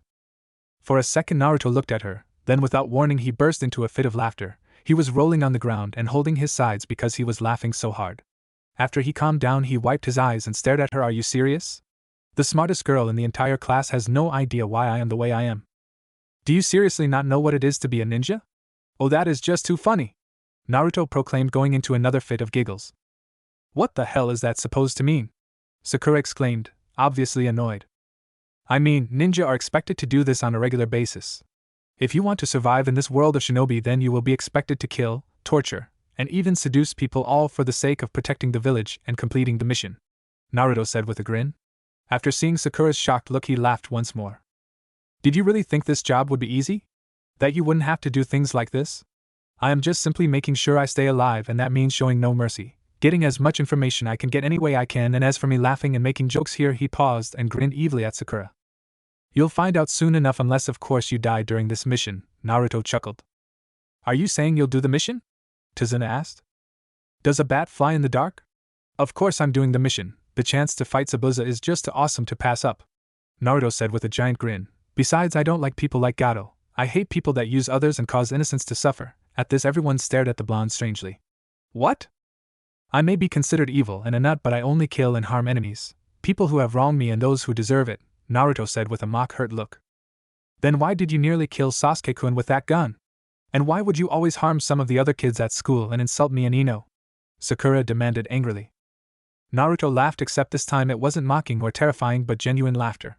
First off, Sasuke has insulted me on a regular basis and is an arrogant ass. Second, you and Ino have insulted me as well, and not only that, but both of you are shallow fangirls who need to grow up. And lastly, the only children I harmed were those who tried to hurt me and those who have insulted me. Besides, I even caused several bullies to actually stop being bullies, Naruto stated while giving both Sasuke and Sakura mocking grins. Well, what do you two think we should do? Move on with the mission or abandon it? Kakashi asked. Sasuke just grunted and gestured that he would go. Sakura immediately followed Sasuke's lead, despite her fear. Once again the team headed out for wave. Next day, forest near a lake, 2 miles from Tazuna's home. Team 7 and Tazuna were currently walking down a path when Naruto suddenly tossed a kunai into the tree line with lightning reflexes. Investigating where he had thrown the thing, Naruto frowned upon seeing his kunai had killed a white rabbit by going through its neck. Naruto, what the hell? It was just an innocent rabbit, Sakura said, dismayed that such a cute creature had its life ended because of the paranoia of her teammate. Figures you'd be scared by a rabbit, Sasuke mocked. While the two were talking, both genin failed to notice that a rather heavy mist was rolling in. Standing up, Naruto just sighed and pointed into the distance. Incoming, said the boy in a deadpan. Turning around, they immediately hit the dirt in fear as the giant sword barely missed slicing their heads off, well except for Naruto's, whose head simply rolled off his shoulders with his body following after. The blade landed with a thunk inside of a tree, the handle sticking out horizontally with a man appearing on said handle. He had black hair, no eyebrows or shirt, and a Kiri Nukunin headband placed sideways on his head while the lower part of his face was wrapped in bandages, much like Kakashi's mask.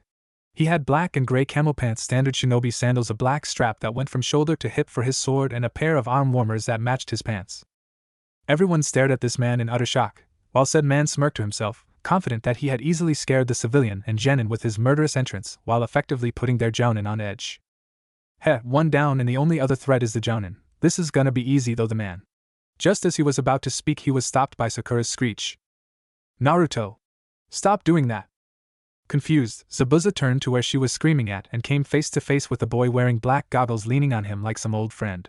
What's more is that Zabuza could have sworn this was the kid he decapitated with his sword not 5 minutes ago. But that should be impossible since he could clearly see the beheaded corpse of the kid still bleeding on the ground. Let's see. Here it is! Exclaimed the blonde, who was now reading out of what appeared to be a black book. Zabuza Momochi, aka the Demon of the Bloody Mist, former jounin of Kirigakure and member of the Seven Swordsmen. Listed as an A-rank nukunin with mastery of the silent killing technique and various water jutsus. Has approach with caution status, finished the boy while snapping the book closed and tucking it away. Gotta say I'm impressed, though I wonder why you're working for a guy like Gato, though I guess I shouldn't be complaining, finished the blonde with a maniac smile. Who the hell are you? Asked Zabuza, now thoroughly confused. Me? Well, I'm just your everyday run-of-the-mill psychotic genin, giggled Naruto. With that, Naruto smashed his fist straight into Zabuza's face, sending the nin flying. Giggling like a maniac, Naruto grabbed the sword under his feet, ripped it free and jumped after the form of Zabuza, screaming Nim Nim. Needless to say, the rest of Team 7 and Tazuna were terrified, amazed and embarrassed at the blonde's antics. Fucking sucker punch, Zabuza mumbled before his eyes widened and he barely avoided being cut in half by his own sword. Quickly, Zabuza kicked the genin away and retrieved his sword. Jumping away, Zabuza used his hidden mist jutsu to hide himself and reevaluate his plan. It's a good thing Haku is nearby should anything go wrong, but this kid is something else. Granted, I doubt he'd be able to beat me on his own, but this kid probably has plenty of aces up his sleeve. Better just take them out quickly, thought Zabuza. Meanwhile, Naruto and his team were surrounding Tazuna. Kakashi's Sharingan I revealed while Sasuke and Sakura were shaking from the killing intent. The only thing keeping them from killing themselves was Naruto's carefree attitude, and who was oddly singing something to himself. Suddenly Zabuza appeared in between everyone, swinging his sword, intent on destroying them all in one swing, only to be blocked by Kakashi with a kunai and knocked away by Naruto as he sang out loud. When the cops show up, they're gonna get the finger, and I don't give a fuck cause I'm the designated drinker. Naruto sang out as he laughed while everyone just stared as he pulled out a sake bottle and drained its contents. What the hell is wrong with that kid? Asked Zabuza, now completely disturbed by the kid. Trust me when I say you don't want to know, Kakashi said with some regret. With that, the two engaged in combat, the only sign of where they were being the sparks and sounds of clashing metal. Hey Naruto-kun, Kyuubi said, catching Naruto's attention away from the fight. Yeah, Vixen-chan? Asked Naruto mentally while taking a drink from another sake bottle. There's a girl sitting in the trees, something tells me she's working with the No-Brow Wonder, stated the fox. Yup, but let's wait and see what happens. I've got a plan for her if what I think happens, responded the blonde with a wicked grin. After some time, both ninja appeared on top of the water, doing hand seals. As they finished, two water dragons burst from the lake and fought for dominance. After some time, the jutsus burst in a large watery explosion, and when it cleared, it showed Kakashi trapped in a sphere of water. Guys, run! This guy is too strong for you, Kakashi shouted. Sorry, sensei, can't let you die, you still owe me, Naruto called out. Ha! I'll admit you have skills, kid, but there isn't a thing you can do to me from there, Zabuza scoffed. True, stated Naruto with a smirk, but what about her? Asked the blonde as suddenly another Naruto appeared from the shadow of the first, only he had someone with him. The thing was revealed to be a girl with long black hair and wearing a battle kimono. Her hands were tied firmly behind her back and Naruto's gun against her head. Zabuza's eyes widened in surprise at this. He didn't expect Haku to be found, but once again this boy had surprised him. He didn't want to lose Haku, but he didn't want to give up. Please, I doubt you have the guts to do it. Even if you do, I'll just kill Kakashi, Zabuza stated. Zabuza, I don't even have to worry about killing her, cause sooner or later you'll run out of chakra and it will be child's play for us to take you out, and the girl's life will be forfeit, Naruto said with a wolfish grin as Zabuza cursed. He was trapped, and he knew it. If Haku died, he'd be on his own and wouldn't even have the faintest hope of completing his mission without the girl. Besides, he loved the girl like a daughter and didn't want to see her die. Sighing, Zabuza glared at the blonde. What do you want, kid? Naruto smirked. First release Kakashi, then come over here, cause I've got a proposition for you, called out the blonde. How do I know you won't all kill both of us as soon as I release Hataki? Zabuza called out. He may die, but he wouldn't be killed because of false promises.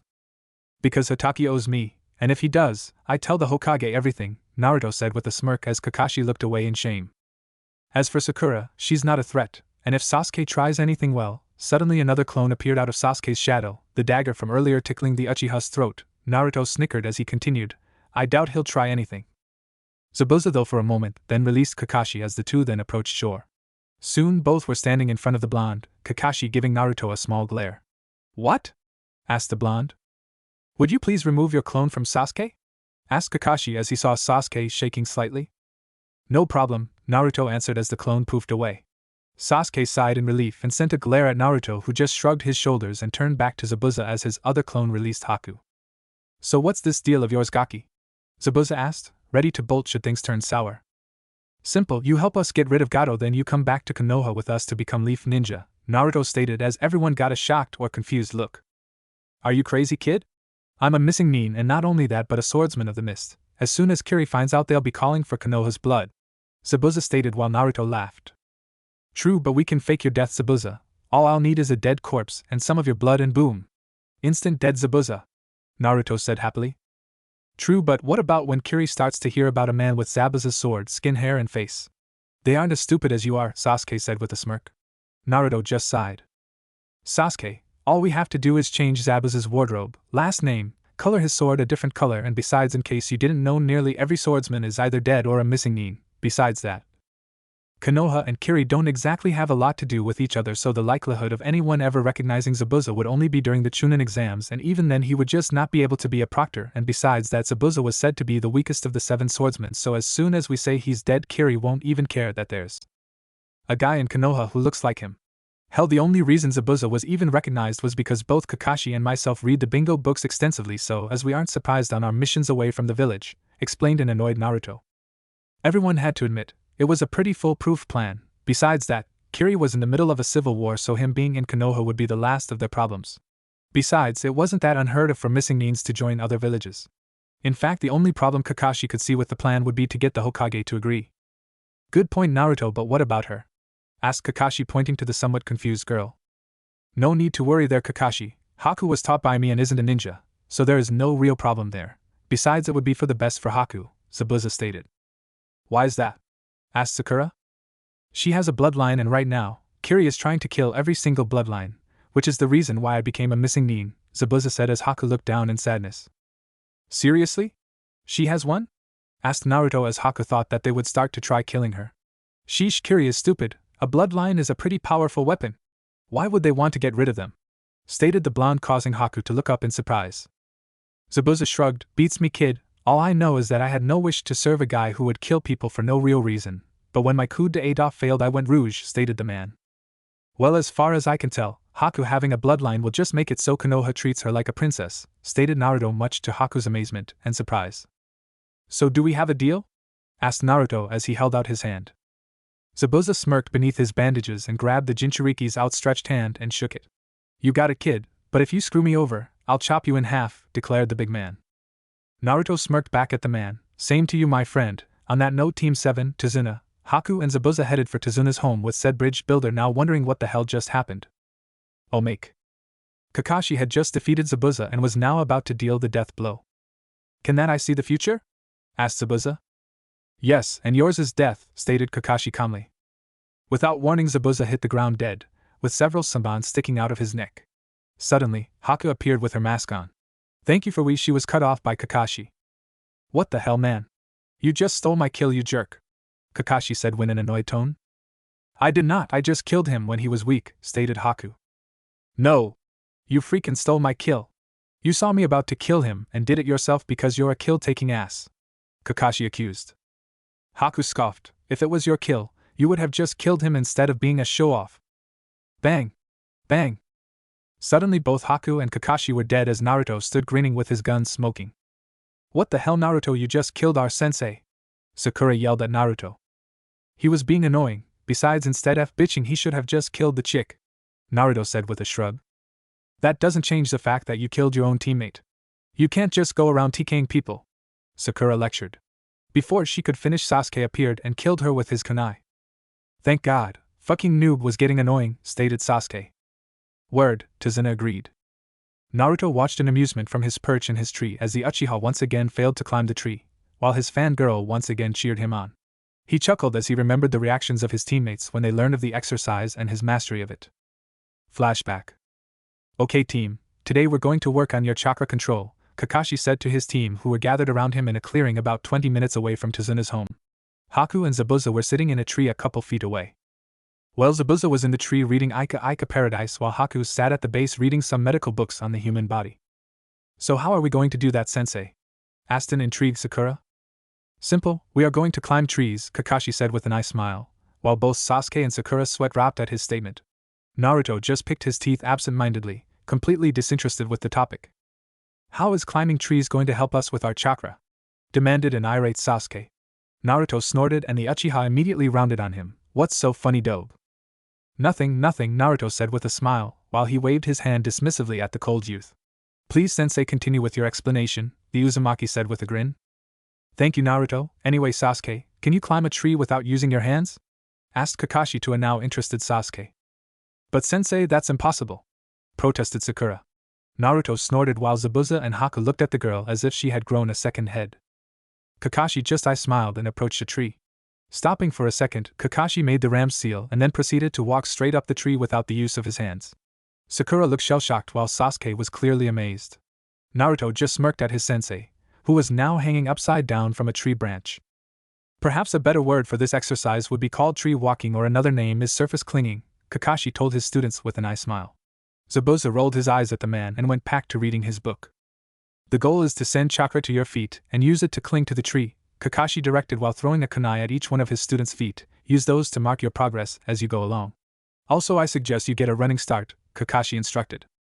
Immediately both Sakura and Sasuke grabbed the kunai, concentrated, then made a mad dash for their respective tree. Naruto meanwhile looked at the kunai and just shrugged before slowly walking towards his tree. Sasuke was about 5 feet up the tree before it gave a loud crack and he was thrown off, though he was able to make a mark before he fell. Looking up, he saw a shallow crater the size of his foot on the tree near his mark and mentally cursed. If I use too much chakra I just get thrown off, but if I use too little, $5 says I land on my ass. Sasuke thought. Suddenly he was broken from his thoughts when he heard a joyful cry from Konoha's pink banshee. This is easy, Sakura called. She was sitting on a branch halfway up the tree, her kunai stuck in the main part right next to her. Beat that Ino pig. Sasuke will be mine in no time. Sakura thought triumphantly and looked down at her crush expecting to see some form of awe. Instead she saw a look of barely controlled annoyance on his face. It seems the only female on the team has the best chakra control, Kakashi said with a nice smile. Sakura got a look of confidence on her face and looked over to see how her other teammate was doing. She was surprised to see him just standing there looking at the tree, absent-mindedly twirling a kunai in his hand. Kakashi also noticed this and asked, Naruto, anything wrong? Called out the jounin. He's probably just too stupid to figure out how to do it, Sasuke jeered. Sakura laughed a little at that and was about to agree when Naruto did something that made everybody's jaw drop. There was Naruto, walking up the tree and taking his sweet time doing it. While this was impressive for a genin, what was more impressive is that he wasn't just walking, he was doing that while he was balancing a kunai on his nose and each hand as he did it. What really amazed everyone though was that each kunai was ramrod straight, and he showed absolutely no problem doing it. Using his Sharingan, Kakashi saw that he was using chakra to do it all. Although there were some small influxes and the kunai would waver sometimes, Naruto would immediately rectify it and kept his chakra flow steady. After some time Naruto reached the top of the tree, nearly 20 feet off the ground, and casually flicked the kunai in each of his hands away and just shook the last one off his face like a dog. Clapping his hands together in a satisfied manner, Naruto jumped off the tree and landed on the ground below with a soft thud, chakra cushioning his fall. Now what was that about being too stupid? Dobe? Naruto asked Sasuke mockingly, a toothy grin on his face seeming to scream false innocence. Needless to say Sasuke had been pissed, not only at being outdone by a clan-less orphan but as well as being called a dead last. Sasuke then threw himself at the exercise with new determination, vowing he would make Naruto pay for showing up an Uchiha. Flashback end. As fun as it is to watch the Avenger fall out of a tree again and again, don't you think you should do some training of your own? Kyubi suggested to her mate as she laughed at the Uchiha boy. Oh, I suppose you're right, my dear, but there's just something about watching an arrogant spoiled brat struggle to achieve something that isn't just handed to him that's just so deliciously amusing, Naruto replied. True, but remember Naruto, we still need to defeat that snake and you aren't at his level just yet, even with my chakra you can only control one tail and after that you're smoke, Kyubi reminded. Alright, just remind me again why I'm training without using your chakra, Naruto asked. Because of several reasons. 1. While most of my chakra has melded with yours, the process isn't complete, and it will do more harm to you than good in a prolonged fight, Naruto grimaced as he remembered when he used the fox's chakra for longer than an hour. He had spent the rest of the day knocked out cold and woke up with every cell in his body feeling like it had been set on fire, and that wasn't even using one tail, Naruto noted. Second, Orochimaru was teammates with Jiraiya and we have to assume that he has a way to seal off your chakra and in effect mine as well. Finally, you can't always rely on my chakra. What would you do if someone found a way to cut off your Yuki when you become a Hanyu? Every shinobi needs a fallback and a surprise, Kyubi said in a lecturing tone. Fine, what do you suggest we work on then? I still have to work on my project, and I'd rather it be tested before the chunin exams, Naruto replied. Why not just use the villagers? It's worked before, Kyubi replied. Because the villagers are starting to understand not to approach me, even when they're drunk, and I'd rather not go after them and have to deal with the council. I barely avoid them with the self-defense excuse. Besides, I'd rather not just test my things on them for no real reason. Makes me feel too much like Orochimaru, Naruto replied with a slightly disgusted look. Kyubi nodded at that. Then I suggest you work on your ninjutsu and shadow manipulation. Alala says you need to work on your fire and earth techniques so you can fight better with her and the rest of the pack. Also, you really need to utilize the shadows for more than hiding, transporting and storage. Nothing beats the look on a person's face when they realize they've been stabbed by their own shadow, Kyubi instructed her container. Mentally nodding at her, Naruto created 29 shadow clones. I need 10 of you to work on the fireball technique, while the another 10 work on the mole technique. The rest of you help me with using the shadows in combat, ordered the original. All 29 of them gave a salute, and 20 rushed off to practice the jutsu till they used up their reserves. Now left with the other 9 Narutos, the original and his copies started to manipulate the shadows into weapons and shields. Needless to say, it wasn't very easy. One clone created a wall of shadow that was made to block projectiles, but that proved to be ineffective since the shadow only slowed the projectiles down. Another tried to use them as projectiles, but that proved useless, since the shadows literally couldn't leave the ground or the user's body. However, he did manage to send a kind of shadow whip from his hand. The biggest blunder was when one tried to create a sword out of them. All that happened when he tested it was that it left the shallowest of cuts, not even deep enough to draw a trickle of blood or dispel a clone. Gah! This is stupid! Shouted one of the 4 remaining clones. Fucking shadows are only good for making a quick escape, and those damn techniques Danara used, and even then all we can do is hold somebody still or suffocate them with it. And that just wastes chakra and leaves you open for punishment. Finished the clone with a pout.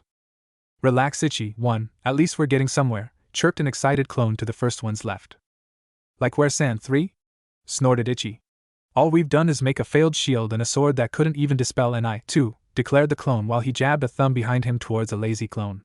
The only decent thing we've made is a whip. And I don't think our enemies are looking to get kinky. Ichi practically shouted. Why is it that of all the abnormalities of a shadow clone, you had to be the one whose primary emotion is anger? Sighed another clone while rubbing his temples. At least I have emotions, sure, 4. Shot back Ichi.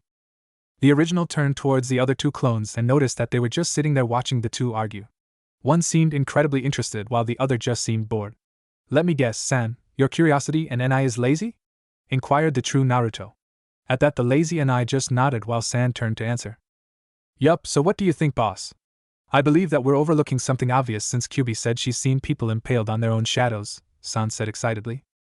Without warning, Sure appeared right in front of San. Say that again, he demanded with a serious expression to a very surprised San. Cocking his head to the side and backing up a bit, San asked, Say what again? I think we're overlooking something? No, after that, stated Sure as everyone watched in some confusion. Kyubi has seen people impaled on their own shadows before? San offered. There was a pause as Sure slowly digested this information when the proverbial light bulb went off. Of ours. It's so simple. San, you're a genius! Sure cried in triumph. What the hell are you screeching about? You sounded like the pink-haired banshee when she got a piece of hair from Mr. Brody's duck-ass locks. Ichi shouted while trying to get his hearing back. Shut up, Ichi. Now, as for why I did that, I have just figured out how to use the shadows in combat. Sure stated proudly. Now he had the attention of everyone, and they were eager to hear how. So how do we use them in combat? Naruto asked his logical clone. Simple, boss. For the most part we have tried using the shadow as a sword, which didn't work at all, then as a shield, which killed one clone, then we lost another 4 due to Ni's whip, which, Ichi, can actually prove to be quite useful, Sure lectured his angry counterpart. Ichi just rolled his eyes and gave Sure the 1-finger salute. Ignoring Ichi, Sure continued, for the most part we just used the shadow as a blunt and cutting tool, when it's better used as a piercing weapon, he exclaimed. The original facepalmed while the curious clone laughed at the sheer simplicity of it. And I just shrugged and turned back to watching the clouds while Ichi just had a blank look. What exactly does that mean? Ichi asked while the other 3 stared at him as if he was insane except for Ni. Ni sighed. It means we use the shadows like spears and spikes, not as swords, but I'm pretty sure if you infuse some wind chakra into the shadow swords they'll cut deeper, and there is a way to make that shield a lot more effective, stated the lazy clone without looking up from his cloud watching. This time, Sure and the original had flabbergasted looks on their faces while Ichi got a look of understanding on his face. How would you make the shield better? San asked Ni. Troublesome, muttered Ni. Just watch, he ordered as he got up. Using the shadow of a nearby tree, he created a portal on its trunk but didn't enter it. Then using his own shadow and bringing it up to him, he flung a kunai into it. About a second later, the same kunai flew out of the shadow portal on the tree's trunk and nailed itself into another tree a couple yards away. Turning back to the others he said, Get it? The Narutos just nodded in amazement at the, once again, simple solution. Good, and with that he promptly dispelled himself. I think that will do for today, said the original as he dispelled all his clones. Wincing a bit from the information, Naruto looked up and noticed that it was getting close to dinner.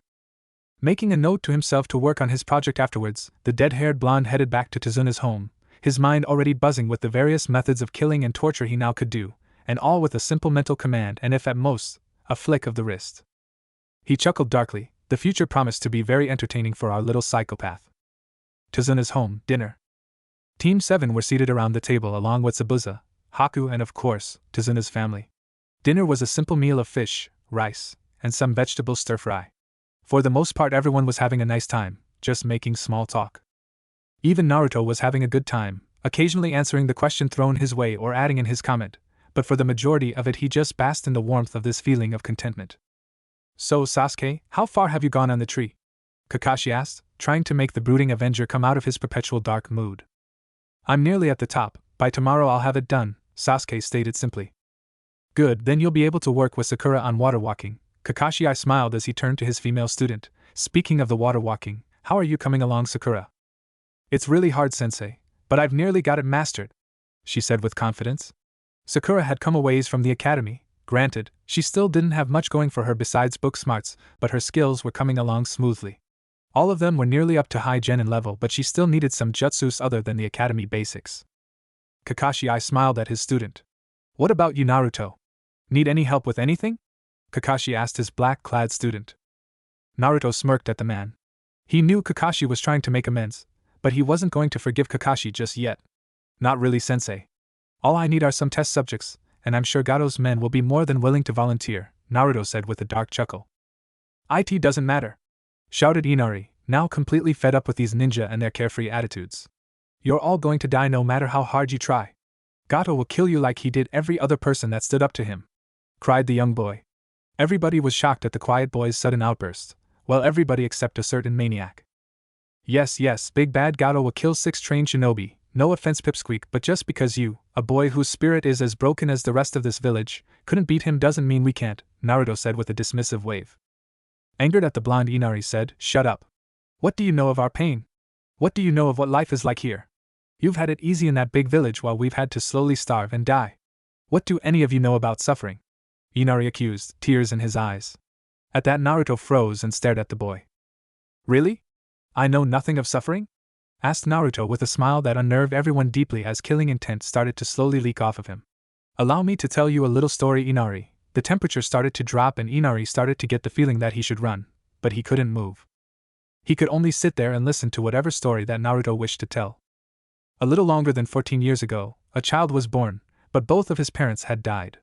One from childbirth, and the other died in combat. Both of them were highly respected and dedicated shinobi of Konoha, but for some reason everyone hated and feared the child of these ninja. Naruto paused for a second, his smile disappearing. Before the child could talk, it had more assassination attempts on its life than a daimyo, and once the babe reached the age of 3, it was thrown from the orphanage. He chuckled a bit, not that the babe cared too much, for the matrons would always frown upon the child and scold it for no reason. They gave it the worst place to sleep, hardly any food, and all the other children would be mean to it, never allowing that child to play with them, an act the adults encouraged. Regardless, after the child was thrown out, not minutes later a mob attacked him, shouting words such as demon, fox brat, and other such insults. Of course the child ran. It was not the first time it had been chased by a mob, but it was the first time it got caught, Naruto said darkly. They beat the child, then they stabbed it, hit it with various blunt objects such as sticks, pipes, hammers, and so on. There were ninja in that mob, so the child felt the pain of being hit with kunai and shuriken long before it would begin the academy for shinobi. They even used jutsus on him, but the most painful was when it got burned by a fire one. Here Naruto's smile came back, but it was anything but happy. The child screamed as its body caught on fire, the flames licking away at his skin ever so slowly. It begged for help, for them to stop, but they only said it was what it deserved for what it did to them. Soon the poor youngling was left alone in the alley, the flames long since extinguished. Yet now, the question of why was placed in its mind.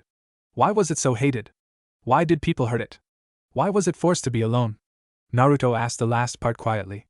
For a moment the killing intent evaporated and the temperature went back to normal. Then it came back again as a manic smile appeared on Naruto's face, but then that night happened. It was only 6 years old when the villagers finally shattered its mind. They had pinned it to the wall, a kunai through each hand, when a silver-haired chunin stepped forward and plunged another kunai into its heart. In that moment it did die, just not in the way you would think. They broke its mind, left nothing but a husk of anguish and insanity that killed them all. It slaughtered them, no, it butchered them and laughed throughout the entire affair. After finally exhausting itself from killing its tormentors it fell asleep, and in its endless nightmares it found out the reason it was hated. Pausing, the blonde took off his goggles but kept his eyes shut tight, a deep frown upon his face. It had a demon sealed inside of it. The village hated, hunted and shunned it simply because they couldn't tell the difference between a kunai and its holster. Naruto snapped his eyes open and gave a maniacal grin, his dead ice blue eyes glinting with that ever-present spark of insanity. Now can you guess who that child was, Inari? Naruto asked, his eyes boring into Inari's, making him shake in terror. Why you, Inari stammered, now extremely terrified. Ding ding ding! Give the boy a cigar. Naruto cackled, making everyone shudder fearfully. I was in fact that child, and I do have a demon sealed in me. I have to endure the hatred of the villagers day in and day out, except now it's more like fear than hatred, Naruto giggled. I suffered because of something I had no control over, so shut your fucking mouth, you insolent gaki. You know nothing of suffering. Naruto snarled at the child, the Ki now reaching unbelievable levels, making even Zabuza and Kakashi shake in fear. You have everything I and many others have ever wanted. A home, food, people who care about you, and yet here you are, bitching and moaning because your father died trying to save you all. Instead of honoring his death, all of you have just rolled over and accepted death with only your grandfather trying to save this place. If you had truly loved that man you called father, you would be doing whatever you could to carry out his mission to save this place, not sitting here and spitting at his memory. So grow up, dry your eyes, and grow a pair, because if I ever hear you whining about your fate again, I'll feed you to my hyenas and use whatever is left over as a paperweight. Naruto threatened. With that, the broken youth gave a mad laugh and disappeared into the shadows. When the killing intent finally released and the room returned to regular temperature, Inari passed out. After Tsunami put Inari in his room, Zabuza turned to Kakashi and asked, "Is that true?" Sighing, Kakashi gave a nod. Yes, every word of that is true. Because of the demon inside him, the villagers and some ninja would do anything they could to make what they believed to be the monster incarnate suffer. They would beat, stab, slash, burn, and whatever else they could do to try and kill him. Even when he went to the hospital, they hardly ever treated him, and when they did the most minimalistic of things, hoping that the demon would finally die. Kakashi replied with a lost look in his eye. Naruto has experienced things that not even I would be able to stand, all because people couldn't see the child that just wanted acceptance, Kakashi said with a voice laden with regret. So that's why he's like that. That's why he's so, Sakura asked, trying to find the right word. Sadistic? Insane? Broken? Take your pick, Sakura. I'm just surprised that he hasn't killed everyone, Kakashi replied dismally. Because if I did, then what would be the point? I just proved to the entire world that I'm a monster. Besides, I don't want to kill everyone in the village, just a large portion of it. Cackled the voice of Naruto, making everyone leap away in fear. Damn it, Naruto, don't do that! Sakura screamed at the blonde, who was now grinning madly at them, his goggles back in place over his eyes. She noticed that only Naruto's body from the waist up was normal, the rest of him vanished into a black mass on the floor. Actually, I'm not Naruto, I'm a clone he sent to watch over Gato's movements. Did you know Gato has about several hundred slaves at his compound? I find it odd that most of them are scantily clad women, mused the clone before it shrugged nonchalantly. Anyway, boss wanted me to tell you that Gato plans on attacking the bridge personally with about 200 mercenaries. Regardless, the attack will happen the morning of the day after tomorrow, so you might want to tell the workers to stay away from the bridge, Naruto informed. With that, the clone disappeared in a poof of smoke, the smoke eerily forming a smile before vanishing. Zabuza-sama, Haku started, gaining everyone's attention. If you ever piss that boy off, you're on your own, she finished. Zabuza nodded at that. Trust me, Haku, when we get to Konoha, I'm making damn sure I stay on his good side, stated the demon of the bloody mist. On that note, everyone headed to bed, wondering where Naruto had gone. Unknown location, chemical lab. Naruto smirked as he stared at the luminescent sickly yellow fluid in the test tube, the light produced by it glinting eerily off his goggles. Naruto gave a chuckle as he eyed his new toy. You and me are going to have a lot of fun together, Naruto whispered to the liquid as a predatory grin consumed his features. Next day, Naruto was sitting next to Zabuza watching as Sasuke and Sakura practiced water walking. A small cough catching his attention, he turned to see a very timid-looking Inari behind him. Naruto, I just wanted to, Inari tried to say before Naruto brought up a hand and cut him off. Kid, if you're going to apologize, then I'll only accept it on one condition, Naruto stated. Curious, Inari asked what condition. Smirking, Naruto said, I want you to stop crying, and honor your father's memory, the Uzumaki declared with a small smile, not one of malice or mockery, but just a simple smile. How do I do that? Inari asked. Naruto chuckled at the boy and just ruffled his hair. You'll find out sooner or later, unless you're denser than concrete, Naruto said teasingly. Inari smiled a bit at that and sat down next to the Uzumaki and swordsman to watch the two genin attempt to water walk. After about an hour had passed, Kakashi appeared. Alright, you two, take an hour break, then we'll start up again, Kakashi ordered his students, his nose buried in his book. Sakura gave a relieved sigh and collapsed on the shore while Sasuke just grunted and walked towards Naruto's position. Naruto sighed as he watched the Uchiha approach him, an action that didn't go unnoticed by Zabuza or Inari. What's wrong, kid? Asked the swordsman, the look in Inari's eyes mirroring the demon's question. Just watch, and Zabu, you may want to keep your eye on him when he's near Haku, the blonde said in a bored tone as he produced a knife from his sleeve and proceeded to flip it in his hand. Finally, the Uchiha halted in front of the three and regarded them as if they were barely above vermin. "Dobe, fight me," demanded Sasuke. Naruto just quirked an eyebrow at the Uchiha and sighed. "What are the terms?" he asked lazily, catching the knife so the blade was gripped between his thumb and index and middle finger. A bit surprised, the Uchiha got a smug smirk and said, "You choose, give yourself whatever handicap you need." Suddenly Naruto got a sadistic smile on his face and Sasuke immediately wished he hadn't let the blonde choose the arrangements for the battle. "Alright then, my duck-assed opponent, here are the rules," Naruto declared, ignoring the scowl Sasuke sent him. "We fight till first blood, meaning whoever bleeds first loses. Also, neither of us can use kunai, shuriken, daggers or ninja wire. Other than that, anything goes," said the blonde with a smirk. "Fine then," Sasuke spat as he got into a ready position while Naruto stood up. Noticing the fight, Sakura, Kakashi and the newly arrived Haku sat down to watch the spar. "First move goes to you, my friend," Naruto said as he bowed low, a devious smirk hidden from the Uchiha's view. Snorting, Sasuke charged the blonde, confident that victory was in the bag. Naruto just leaned to the left, half his body now a shadow, easily dodging the Uchiha's downward strike. Growling, Sasuke followed up his attack with a rising right knee strike, but once again Naruto dodged by turning his upper body completely horizontal, a feat that should have been impossible without leaving the ground. Somehow though, Naruto did it, the shadowy mass that was his waist down never leaving earth. So it went, Sasuke would strike and Naruto would dodge easily, bending his body in astounding ways. "Would you hold still and fight already?" Sasuke demanded, breathing a little heavily from the effort of trying to land a hit on the blonde. "Tempting offer, but I rather like the workout," Naruto grinned. Snarling in anger, Sasuke leapt back and began doing hand seals at a rapid pace. Finishing, Sasuke formed a ring around his mouth and exhaled a giant fireball from his lips. As the flames consumed his teammate, Sasuke smirked, confident he'd defeated his teammate. As the flames disappeared, Sasuke looked to see what the effect of his technique had done to Naruto. He smirked as he saw what seemed to be the charred remains of a human corpse. "Did you hit me?" asked a voice directly behind Sasuke, causing said boy to whirl around to face the toothy grin of one Naruto Uzumaki. Leaping back, the Uchiha glared at the boy who didn't seem to have a scratch on him, not even a speck of soot. "How the hell did you dodge that?" Sasuke demanded, a hint of fear in his voice. "Ah, poor little Sasuke still lives in the dark," Naruto said in a voice dripping with false pity. "Seems you still don't understand anything," the blonde said disapprovingly.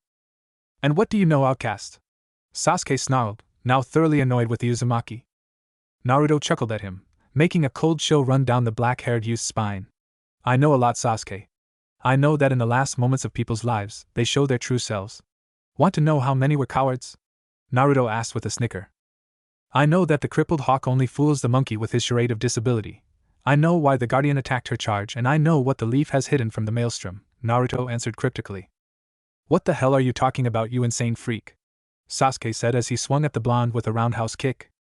Naruto caught the leg and laughed. "Fine then, Sasuke, allow me to tell you something I'm sure you'll love to know." Suddenly Naruto's mouth appeared right next to Sasuke's ear and whispered, "I know the real reason why your family was murdered by Itachi, for he was nothing more than the pawn, the hired gun, the puppet." Shell-shocked, Sasuke froze. Naruto laughed, and sent a shadow spike at the black-haired boy, it barely missing his head and causing blood to trickle down the boy's cheek. "I believe this match is mine, Sasuke," Naruto declared simply, straightening up and walking away, leaving behind a group of very confused people. As the blonde left, Sasuke's shock started to turn to fear. How does he know, thought the Uchiha. Next day, at the bridge, early morning. A small man wearing a pinstriped suit and a gold-topped ebony wooden cane stood in the mist. He peered over his sunglasses at the mob behind him and smirked. "Today that bridge builder dies and wave will become mine," thought the pudgy midget known as Gato. Currently he was standing on the nearly completed bridge with an army of mercenaries behind him, just waiting for the bridge builder, his workers and bodyguards to show up. Slowly the clap of boots meeting concrete met the ears of everyone and a figure emerged from the mist. Once it stopped, the figure was revealed to be a person in a black trench coat with blonde hair and goggles. Gato stared at the figure, who smiled back. "Hello Gato, I'm here to kill you," said the black-clad teen in a pleasant voice. Gato quirked an eyebrow and burst out laughing at the teenager in front of him, soon followed by the guffaws of his mercenaries. "You're going to kill me?" Gato laughed. "You're just a single brat. What the hell can you do?" They continued to laugh at the boy even as the mist seemed to get thicker than before. Naruto smirked and shook his head at the man. "You honestly think I'm alone? Trust me, while it would be easy for me to eradicate you and your bunch, quite a bit of people have a bone to pick with you, Gato." As he finished speaking, two more figures emerged from the mist. The figures were none other than Zabuza, Momochi, and Haku. Hello Gato, Zabuza said coldly. Zabuza? How the hell are you alive? I was sure those leaf neens killed you. Gato shouted in surprise. We found a better deal, and that deal involves removing you, Haku said simply. Gato growled at that, but he wasn't too worried. So what? Not even the three of you together can take down my army? Gato snorted. Oh? Asked Naruto, then allow me to introduce my army. With that, the mist cleared, revealing every single villager of Wave armed with whatever they could get their hands on, ranging from farming tools to kitchen knives to pipes and sticks. Every one of them had a very pissed expression on their face. The mercs unconsciously took a step back at the sight as Gato started to panic a bit. While the businessman was confident his men could eradicate the 3 shinobi, he wasn't too sure that his army could take on an entire village and 3 shinobi. Still, Gato was stubborn and he refused to be beaten. Ha! I'll give an extra 1,000 ryo to the one who brings me the brat's head. Try and keep the women alive, boys, so we can celebrate our victory later tonight, Gato called out. The mercs roared in approval and started to charge. Time to test my project, Naruto laughed as he revealed his hands, or rather he revealed his right hand. On his right hand was a specially modeled glove that instead of regular fingers, each finger including the thumb was crafted into a syringe with an inch-long needle. Each finger filled with that eerie yellow fluid Naruto had created that night a few days prior. Laughing madly, the boy plunged his new device into a merc's chest. Not seconds later the man's eyes grew wide and a look of horror overcame his face. No! Get them away from me! He screamed and immediately started swatting at himself, as if trying to get something off of him. Soon the man was nothing but a frantic mess, wildly running around in fear, even knocking into his own allies. Suddenly, the merc gripped his sword and started swinging randomly, trying to kill something that wasn't there, and even harming some of his own allies. I do believe my fear toxin works quite well, Naruto said with a maniacal grin to himself. Then again the scientific method says to repeat the process, he cackled, once again jumping into the fray. Gato had long since retreated to the back of the pack and was now watching in horror, as every one of his thugs was viciously and mercilessly killed. They dropped like flies to the speed and accuracy of Haku, were cleaved in half by Zabuza who would appear then vanish only to do it once more, and how they were just decimated by the angry villagers. What scared him the most was the blonde, how he would appear out of nowhere like Zabuza, stab his men then leave behind now frantic and hysterical mercenaries, all screaming and running around in terror. Now the blonde was causing his men to flee in terror, and was now shooting them with a purple revolver, laughing like a lunatic. Gato knew he had lost, and he knew if he didn't escape now he was going to be visiting the Shinigami very soon. So Gato tried to run, only to bump into the very last thing he wanted to bump into. Slowly looking up, Gato came face to face with none other than Naruto Uzumaki. Hello my pudgy little friend, were you planning on going somewhere? Asked the boy in a pleasant voice. Look, I'll give you anything you want if you let me go, Gato said quickly, not really wanting to die. Naruto just got a grin on his face and lifted his gun, the barrel taking up most of Gato's vision. Naruto pulled the trigger and Gato screamed in fear, his eyes shut tight. Feeling no pain, Gato opened his eyes to see what happened and was met facing the gun again, only this time, there was a banner with the word bang on it. Naruto laughed at the tycoon's face and said, So if I let you go you'll give me anything I want? Naruto asked with a malicious smirk. Gato smiled to himself and said, You got it kid, so what do you want? Money? Women? Land? Name it and it's yours. Naruto chuckled in his throat and pointed the banner between Gato's eyes. I want your life, Naruto stated. Before Gato could ask what he meant, Naruto pulled the trigger once again. Immediately the banner flew straight in Gato's head, piercing his skull and puncturing his brain, resulting in instant death. As Gato's corpse fell to the floor, a banner stood proudly from his forehead like a flag with the words HAHA imprinted on it. Naruto smirked at the body of the tyrant. Bye Gato, say hi to Mizuki and the other villagers for me, laughed the blonde as he set out to get rid of the remaining mercs. Today, Wave was finally free, and the future looked promising. Team 7 along with Haku and Zabuza were finally going home. The bridge had taken a few weeks to actually be finished building, and when it was finished they named the bridge the Great Naruto Bridge in honor of the hero who had brought hope and freedom back to Wave. Kakashi was actually pretty pleased and very disappointed in Sasuke and Sakura when they protested the name, and actually wished it to be called the Great Uchiha Bridge. They were swiftly silenced though by Naruto's challenge. The challenge was a 2-on-1 battle royal, and everything goes. Needless to say, when Naruto pulled on his fear toxin glove, the two quickly agreed to the name of the bridge. Currently, the group was walking along the path at a civilian pace when they got within 15 miles of Konoha and would be there around 2 in the afternoon. They were walking in silence when Sasuke broke the silence. What the hell was that weapon you used on the bridge, loser? The last Uchiha demanded. That glove had been eating away at his mind ever since he saw it, and he finally couldn't take not knowing anymore. Naruto just smirked at the Uchiha. And why should I tell you, Sasuke? Because if you're planning on using it, you'd only be able to use it on about 3 more people, one if they had strong willpower, Naruto stated. Shut up and tell him, Naruto baka. You should be honored to give something like that to someone as important as Sasuke-kun, Sakura shouted. This action caused Kakashi to sigh while Zabuza and Haku thought how the hell either one of these two became genin. The Uchiha obviously couldn't really work with a team, and the girl was too obsessed with Sasuke to actually work on her ninja skills unless told to by her sensei. Actually, Naruto, I'd also like to know about that weapon if it's not too much trouble. Besides, I'll need to at least know what you're calling it for my report, Kakashi asked in a much politer tone. Oh, if you must know, then allow me to explain, Naruto said in a mock defeat voice while pulling out the same glove from before, the liquid in the syringes glowing eerily, though like Naruto said, there wasn't much of the fear toxin left. The glove itself is nothing much, just syringes in the fingers with longer than normal needles. However, the stuff in the syringes is another matter altogether, the blonde said with an eerie smile. What is in the gloves? Haku asked with some small fear. Inside, my dear, is a special concoction that reacts to the pheromones in a person's body. Once in the body, the chemicals cause mass hysteria or fear within the target, effectively making them hallucinate, thinking that they are experiencing their biggest fears, Naruto answered with an impish grin. Each phobia depends on the person themselves. Take Sasuke for example. If I were to enter this into his bloodstream, he could experience being raped by his fangirls, Itachi killing his family again, or realize he is the weakest of weak. Sasuke looked both angered and afraid at that statement. Angered at the accusations, but afraid at his teammate's claim, but being Sasuke, he refused to believe that his teammate actually created something like that. There is no way you made something like that, Sasuke stated with a sneer, Sakura nodding in agreement. Correct, Sasuke, I didn't create fear toxin. The creator of this little beauty was a man by the name of Tsuru, an ANBU to be exact. Tsuru was also known as Kyufushu, morbid fear. Using his notes, I was able to recreate his fear toxin, the thing that gave him his name. Kakashi's eyes widened at that. You found Kyufushu's notes? Exclaimed the one-eyed Nin. Ever since Tsuru died, countless people have searched everywhere for notes on his techniques, but no one had found anything. Hell, Ibiki had even turned the village upside down and spent the equivalent of 3 A-rank mission pays for just one scrap of information that he could use for his interrogations. Naruto smirked. Yes, I did. I actually found his lab and notes on accident one night when roaming my home. I even found a journal of his that he kept since he was an academy student all the way up to his death. Apparently, when he was younger, he was constantly bullied for his various fears. One day he had enough and vowed to find out what caused fear and how to kill his own fears. In the end, he feared nothing, but everyone feared him. As he finished, Naruto had a thoughtful look on his face, then just shrugged it off and kept walking. Okay, that makes sense, but why exactly do you have it, kid? From what I've seen, adding that fear toxin just seems like overkill, Zabuza stated.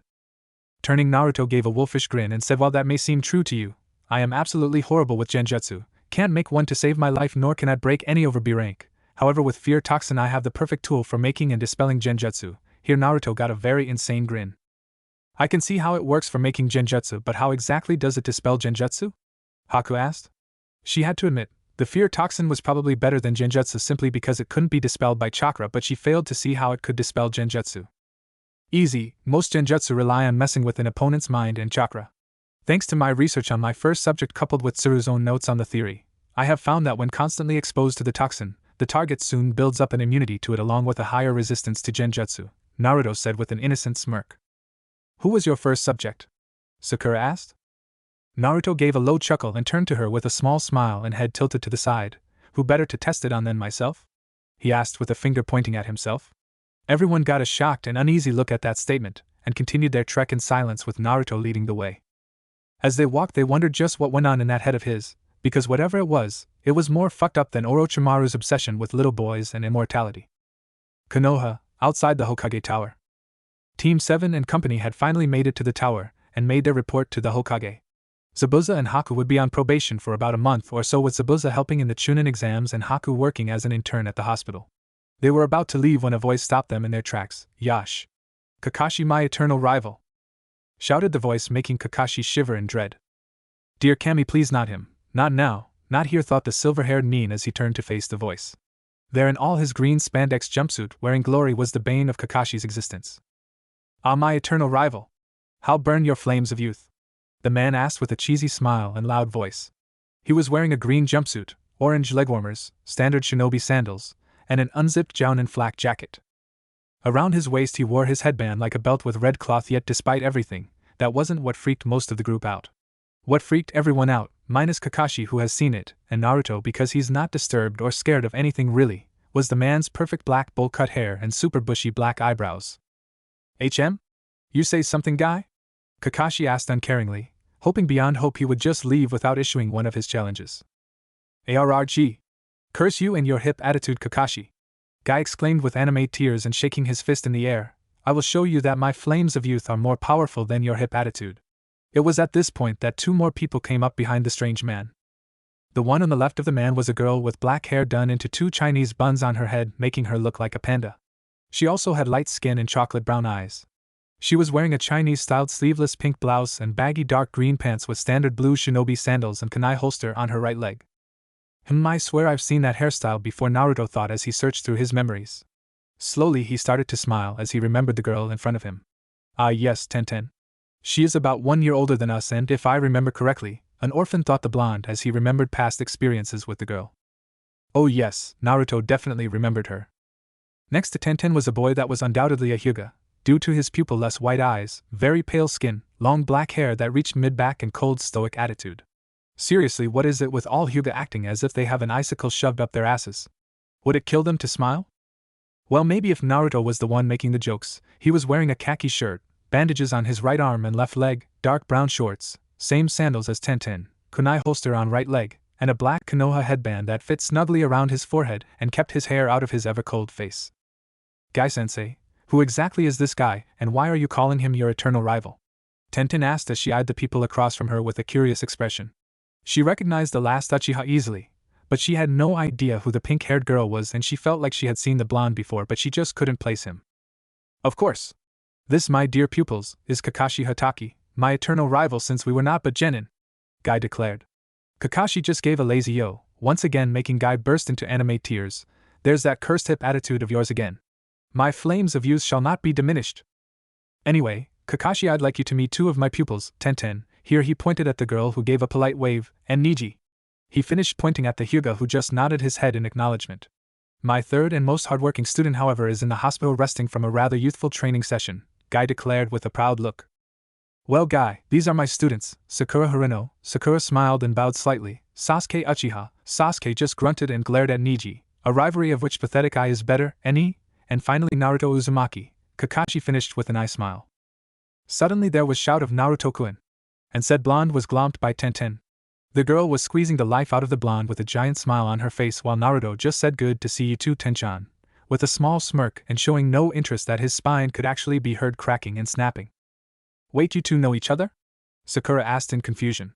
To her, the very idea of someone actually being happy to see Naruto and not freaked out was just strange to her. I mean, who in their right mind would openly hug Naruto? The guy was the very definition of creepy mixed with insanity. Somewhere in a dark forest a certain purple-haired girl sneezed. Wonder who's talking about me? She shrugged and went back to the file she was reading about one Naruto Uzumaki. Meanwhile Naruto was explaining his relationship with Tenten. Well, if you must know, girl of pink hair and large forehead. Naruto smirked as Sakura developed a tick mark on her forehead. Tenten here is an old friend and sparring partner, though in reality I was more like a test subject for her weapons. Tenten got a sheepish look on her face at that. I said sorry for all the cuts and stuff, Tenten said nervously as her sensei and teammate gave her a strange look. Don't apologize, it was my fault for not dodging quick enough. Nothing like a few near beheadings and stabbed lungs to remind you to avoid flying pointy objects and swords, any? Naruto said with a dismissive wave while everyone just stared in shock. Thank Kami for demonic healing factors. Or would that be Yami? Naruto mused. Shrugging he continued, either way, now I know what color my insides are and that if reattached quick enough, my limbs can be grafted back on, though I still don't want to test to see if it's the same for my head. Naruto finished as everyone but Tenten turned an unhealthy shade of green. What the hell was wrong with this kid? Tenten, is this all true? Guy asked in a stern voice. He didn't like the idea of her nearly killing fellow Konoha shinobi. Relax, bushy brow sensei, this was back when we were still in the academy and orphanage. One day I saw her practicing with weapons and noticed she was looking quite bored just attacking a stuffed doll, so I offered my services as a moving target and sparring partner. I mean, really, haven't you ever wondered how a clanless orphan got so good at wielding not only kunai and shuriken, but as well as numerous other weapons? Naruto asked with a bit of a condescending smirk. Now that the taijutsu master thought about it, it was rather odd how an orphan was so adept at fighting with weapons and knowing just where to strike to either incapacitate or kill. He felt a little ashamed that he hadn't gotten to know his students a little better. Tenten, Niji, I have failed you as a sensei. Guy exclaimed as he burst into tears. From here on out I promise to be a better sensei. No, the best sensei I can be. I promise by my burning flames of Youth. With that, Guy grabbed both Niji and Tenten and rocketed into the air on a fiery rainbow, all the while screaming youth, while both Tenten and Niji screamed out of pure terror. Well, that's new, Kakashi said with a slightly surprised but still lazy look. That was scarier than Naruto, Sakura stated with a deadpan expression. Suddenly there was a rumbling noise and everyone turned to see Naruto's body shaking quite violently. Suddenly cracks started to appear in Naruto's body, revealing a blinding white light. Soon, Naruto exploded into light white, causing Team 7 to look away. When they looked back they saw a miniature but blonde and goggled version of Guy. They stared in horror at Naruto's bright smile, bushy blonde eyebrows with matching blonde bowl cut. In absolute terror they watched him assume the nice guy pose and launch into the air with a rainbow stream behind him, screaming Youth. They stared in silence for a while before Sakura said, I stand corrected. 1 week later, Team 7 bridge meeting spot. Sakura sighed as she sat and waited for her ever-late sensei with her teammates. Sometimes she wondered why she even showed up when she did. She could show up 3 hours late and probably still be there before her sensei. She glanced at her teammates, taking note that Sasuke wasn't really acknowledging anyone around him and Naruto was lost somewhere in his mind. She had asked him about it once out of curiosity, and he said just chatting with a hot piece of tail, confusing her and angering her because she thought Naruto was being a pervert. Meanwhile, Naruto was chatting with Kyuubi about the seal, which was pretty much gone. So Vixen-chan, when do you think you'll be free? From where I stand I'd say a couple days, he asked. Kyuubi sighed. Well, that's where we hit a snag, dumpling, she said in a glum voice. Naruto quirked an eyebrow at that. Snag? He asked. We only have about 36 hours, and after that I will be free, but it won't be quiet or pleasant for either of us, she replied. What do you mean exactly? Naruto asked with some caution. It's going to feel like your entire stomach is being set on fire while simultaneously being ripped apart, while I have to go through the process of being removed from your body and creating a new body, Kyuubi explained. Naruto raised both eyebrows at that, and just said damn. Yup. Wait, how is creating a body painful? I get the whole being ripped out part, but how does creating a body hurt? Naruto asked with slight confusion. Because it takes concentration like no other and afterwards the headache is killer. Just imagine a whole flock of screaming Sakuras in your head and you get the idea, Kyuubi responded with a shudder. She hated making bodies for herself. The entire process required absolute and total concentration because you had to assimilate your mind and soul into a new body that had to be made without flaw. The slightest imperfection in the body could result in death. One misplaced cell, not enough blood in your system, too little oxygen to the brain, and you'd be dead within the hour. Kyuubi could do it, make no mistake, but it was just a bitch to do and left you with a huge headache because your mind has to connect with everything and it's not gradual but instant, meaning she'd get her body, blink, pass out from information overload, and wake up with something akin to a hangover caused by 7 shots of tequila. Naruto grimaced at that. The chunin exam started today, and that meant his transformation from simple human to Hanyu would be tomorrow during what he thought would be the more dangerous challenges. During the process he was positive he'd be vulnerable, and he had no idea how long the process took. Besides that, it's kind of hard not to notice a demon's chakra being released. No doubt the genin would run screaming and Naruto would be more than likely attacked. Then again, his regenerative abilities were impressive as it were. If he was becoming a half-demon, wouldn't his regenerative abilities just skyrocket to the point wounds healed almost instantly? Then again, best to test that theory when you could defend yourself than when they could actually kill you, Naruto thought with shrug. Any ideas on what we should do? Naruto asked. Nope, the best we could do is get a reverse summon to Alala's hunting grounds until the process is over. But considering how you need all 3 teammates alive to get to the prelims, it would be stupid to leave your teammates alone for longer than, what? 5 minutes? 10? Kyuubi said with slight annoyance. So just go with the flow and hope for the best? Naruto asked. Pretty much. Naruto sighed a bit at that. He didn't really like not having a plan, but in their current situation, improvisation would have to be implemented. Besides, never hurt to think on your feet, kept the mind sharp and made sure you kept your plans flexible. Naruto was interrupted from his musings when a poof of smoke heralded the arrival of Kakashi Hatake. You're late, Sakura screeched. What was that, Sakura? Kakashi asked with his head tilted to the side. Sakura became confused and said it again, but the one-eyed nin just furrowed his brow. I think you made him go deaf, Sasuke said with a wary glance at the pink-haired girl. Said girl paled and started panicking, screaming and shouting at her sensei with wild gestures. Kakashi just stared in puzzlement till Naruto pointed at his ears and mouthed out, take them out. In sudden realization, Kakashi removed the plugs that had been in his ears, much to the anger/relief of Sakura and amusement of Naruto. Even Sasuke smirked at his sensei's antics. Right then, you three, as you know, the chunin exams are today. You've already filled out the forms, so just head to the academy and go to room 301, Kakashi explained. You have about a half hour before the first exam starts, so you may want to hurry, Kakashi said with a nice smile. Then, before Sakura could protest, the man disappeared in a poof of smoke. Damn it! How are we going to reach the academy in 30 minutes? Sakura shouted in anger. Sasuke just grunted and got ready to go when he was interrupted by a shout of summoning jutsu, and the sound of a giant poof of smoke. Turning, Sasuke and Sakura beheld the sight of 3 hyenas, each one as big as a horse with gray fur, black spots and yellow eyes, along with a mane of black fur that went from the base of the back of the neck to the middle of their backs, except for one whose mane went to the crown of its head and shadowed its eyes. Okay, who summoned us? Asked the one with the hair in its eyes in a surprisingly feminine voice. Hey Shensi. You think you, Banzai, and Ed could give us a ride to the academy? Naruto asked with a big grin. And why should we? Asked the one on Shensi's right in a gravelly annoyed voice.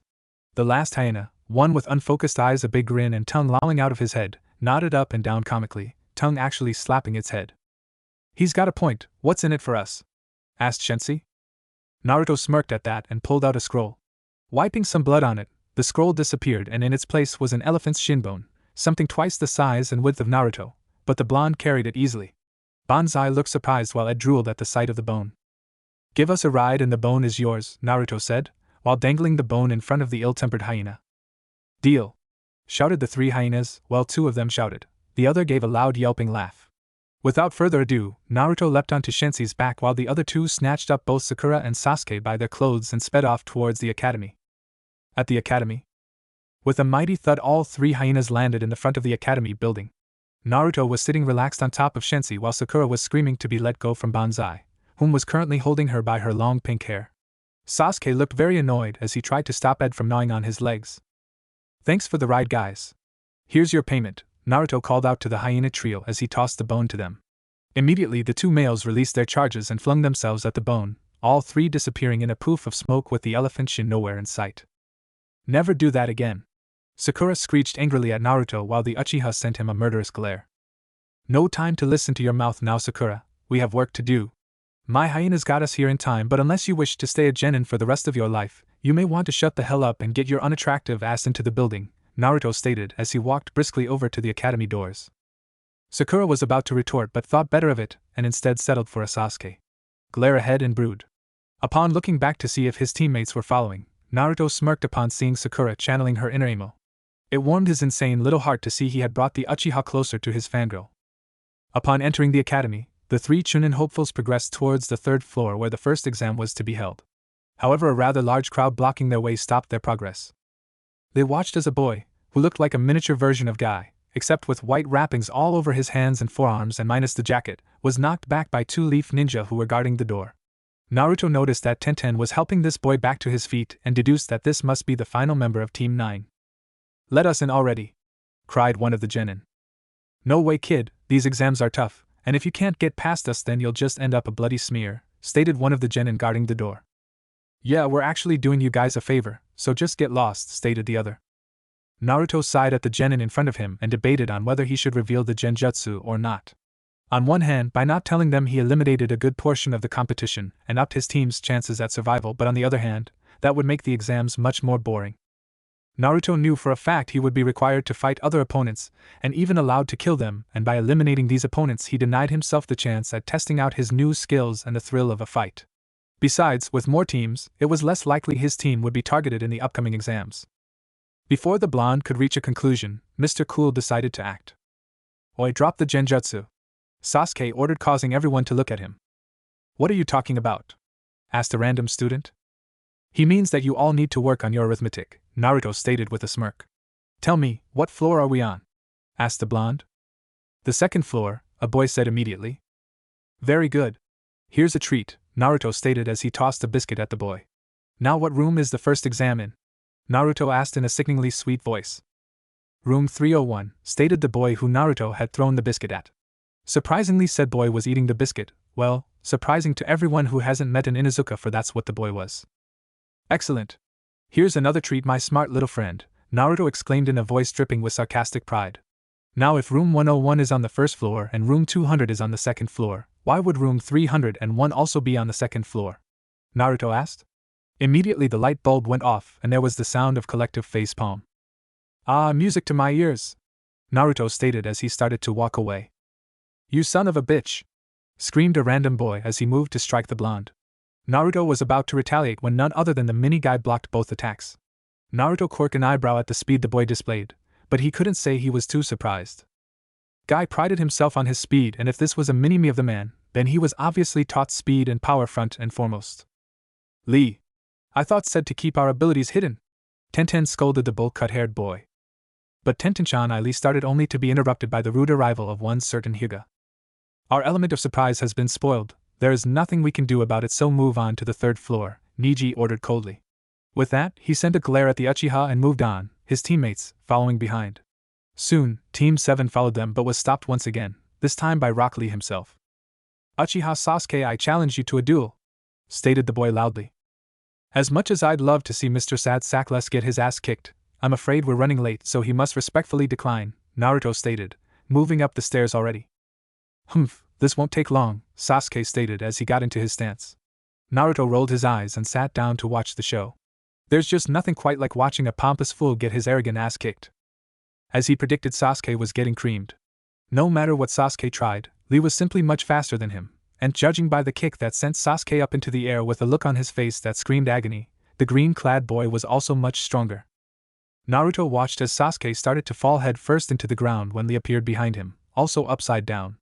The bullcut used bandages then started to wrap around Sasuke when suddenly, the bandages were pinned to a wall by a pinwheel.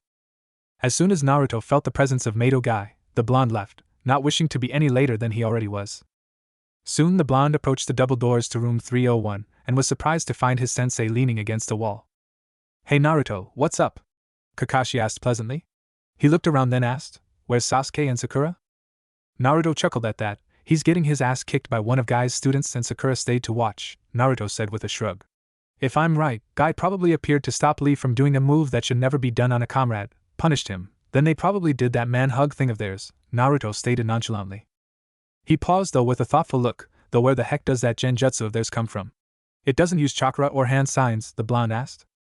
Kakashi just shrugged and decided to wait for the other two like Naruto. Actually I know where that genjutsu comes from, Kyuubi stated. Interested, Naruto tuned out the real world for a second. Really? Then how does it work? Asked the blonde with intrigue. The process is a bit like killing intent, Kyuubi started. Killing intent uses a concentration of hatred or intimidation to make the victim see their own deaths. However, the genjutsu that the two green guys use is fueled by what you humans call guy love. There was a pause for a second. So basically you can make genjutsus with just emotions? And if you make one out of pure guy love it looks like a waterfall with a rainbow? Naruto asked.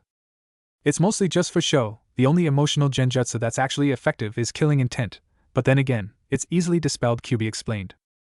Then how do you dispel the man-hug genjutsu? You know what they say, nothing can destroy true love and there is hardly any love truer than guy love, answered the vixen sagely. The blonde just shrugged and decided he'd stay satisfied with the answer, no reason to use more brainpower than necessary, right? As the blonde finished he saw Sasuke and Sakura approaching, though it was more like Sakura dragging Sasuke because of the thrashing he took from Lee. Wonder if he used his Sharingan in that fight? Naruto mused. It seems you're all here, Kakashi said. That's good, because if even one of you had not come then none of you will be able to enter the exams, he finished with an eye smile.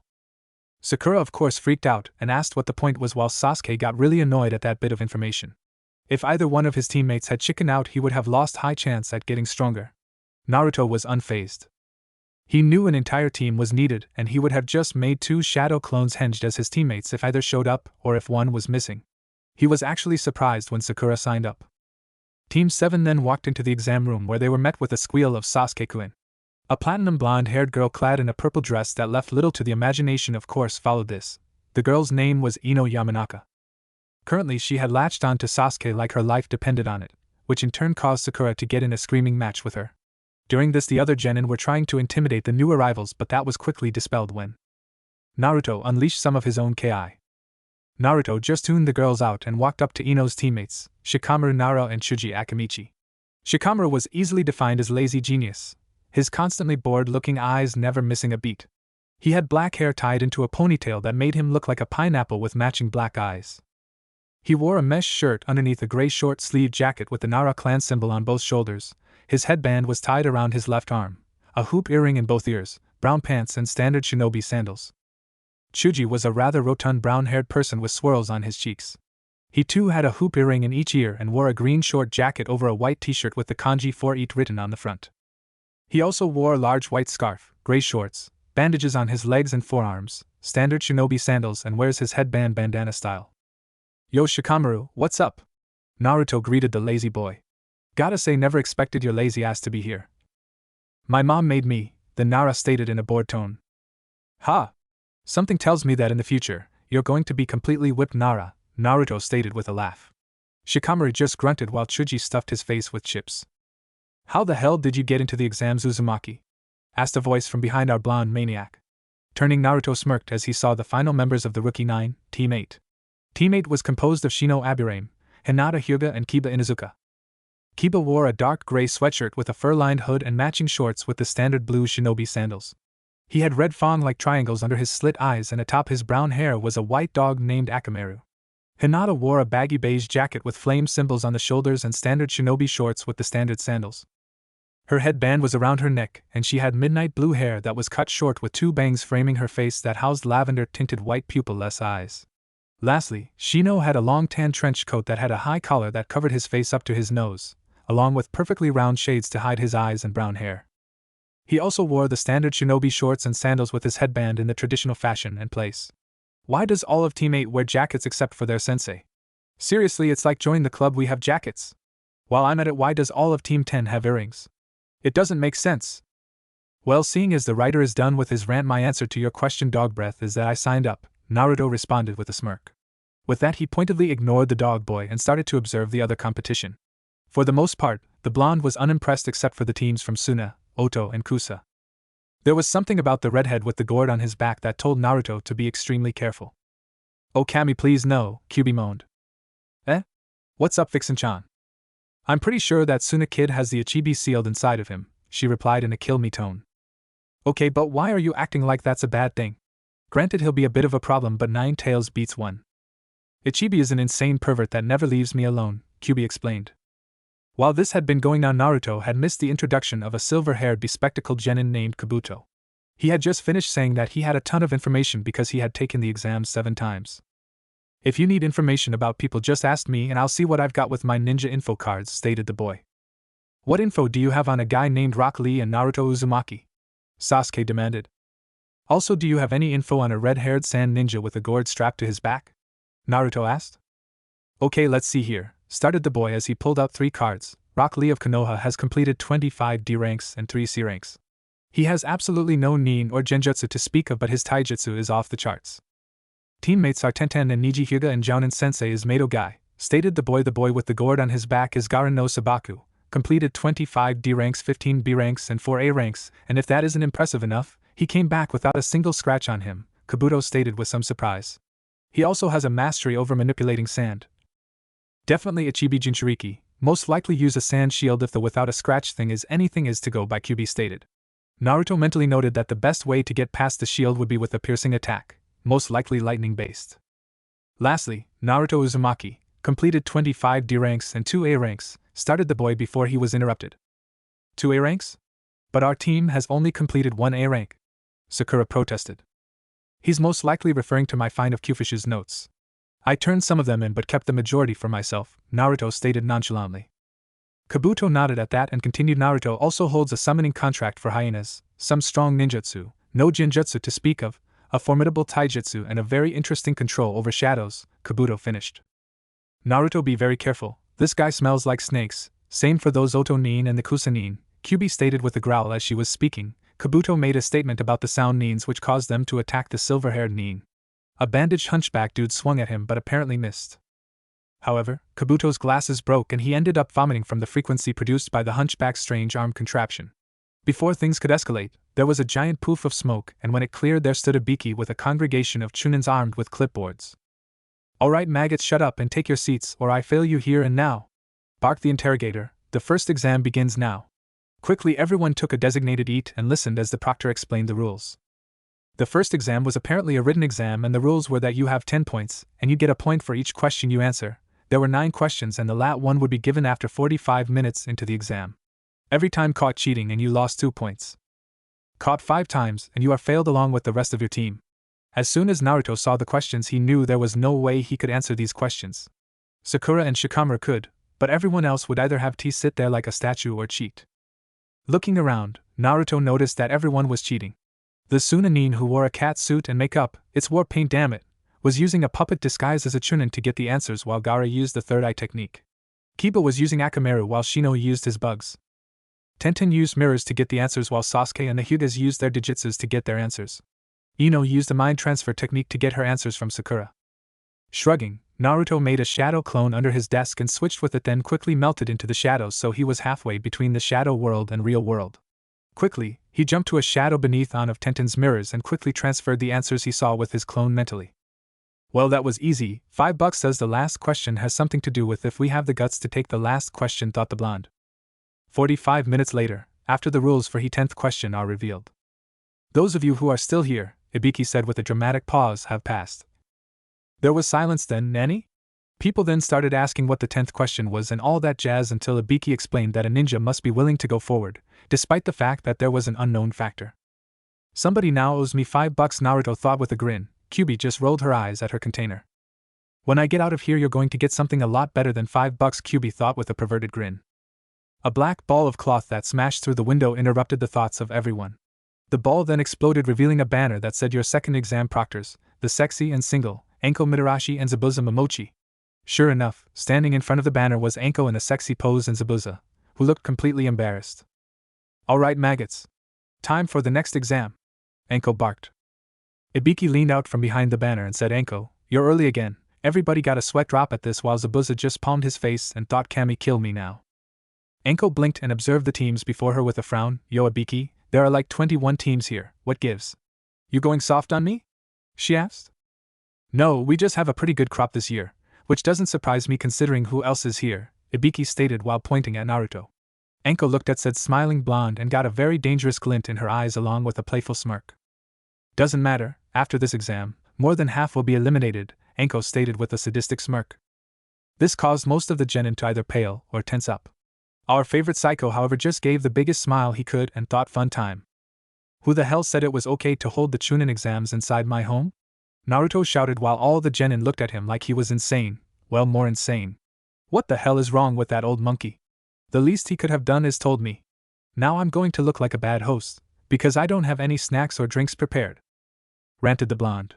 Everyone gave the blonde a strange look as he ranted about bad manners and how he didn't have time to clean. Sasuke and Sakura just sighed, as it was nothing new to them, while Anko smirked a bit. If one thing was for sure, the kid was entertaining. Alright, Blondie, you can shut it, Anko barked at the blonde.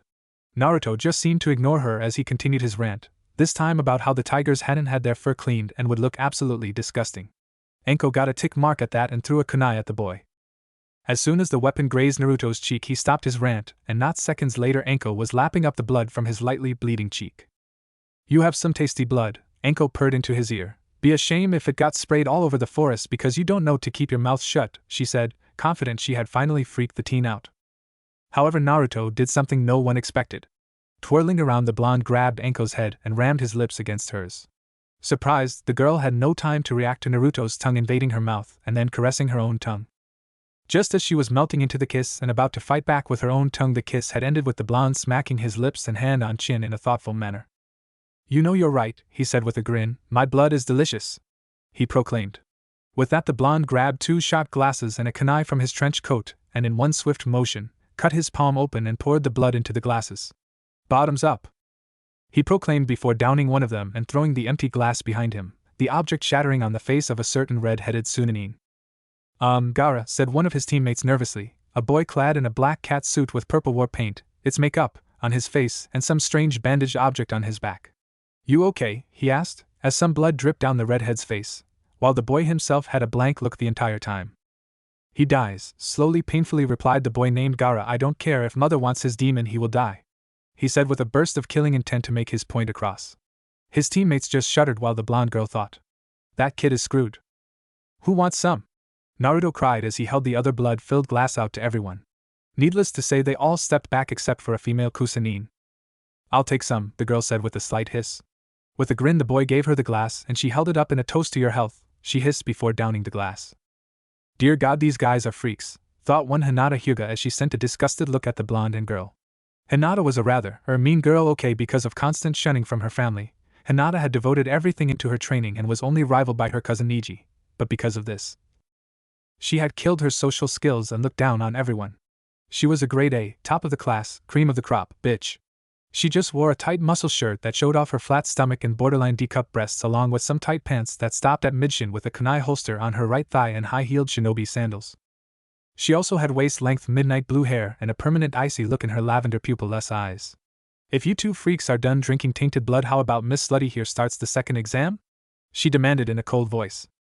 Anko frowned and was about to put the girl in her place when she heard a bang go off and saw a cut appear on the Hyuga's cheek, whose eyes were wide with surprise. Turning, she saw Naruto with his gun out, grinning like a madman at the Hyuga heiress. Sorry about that, I was actually aiming to take your eye out, but it seems my sights need some adjusting or sinking into his shadow. He reappeared behind the girl, mouth next to the Hinata's ear and gun barrel digging into her head painfully. I could just shoot from here, he whispered in a psychotic giggle. Suddenly his voice changed as he dug a little more into the girl's head with the weapon. Now listen, Hyuga, he said in a cold, dead voice, insult her again and you will wish I had blown your brains out with a bullet.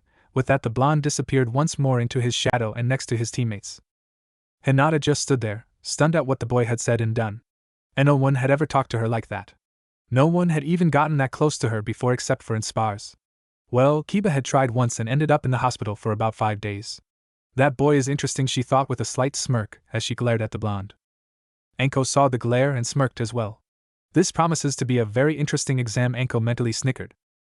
20 minutes later in the Forest of Death. Basically, the test was a survival challenge. Each team had either had a heaven or earth scroll and had to get the opposite of their scroll from another team. Once they had the scroll, they had to get to the tower in the center of the forest. They had 5 days to get the needed scroll. Killing was allowed. They weren't allowed to look at the contents of their scroll until they made it to the tower, and they had to have a full team and both a heaven and earth scroll in order to pass. Naruto, Sakura and Sasuke were sitting high in a tree trying to make a plan. The first thing we need to do is find out who will carry our heaven scroll, Sasuke stated. I can't take it because the other teams will believe the strongest has it, so I can't take it, he said as Sakura looked at him with hearts in her eyes. Naruto, however, had summoned up 4 clones and was playing Russian roulette with them.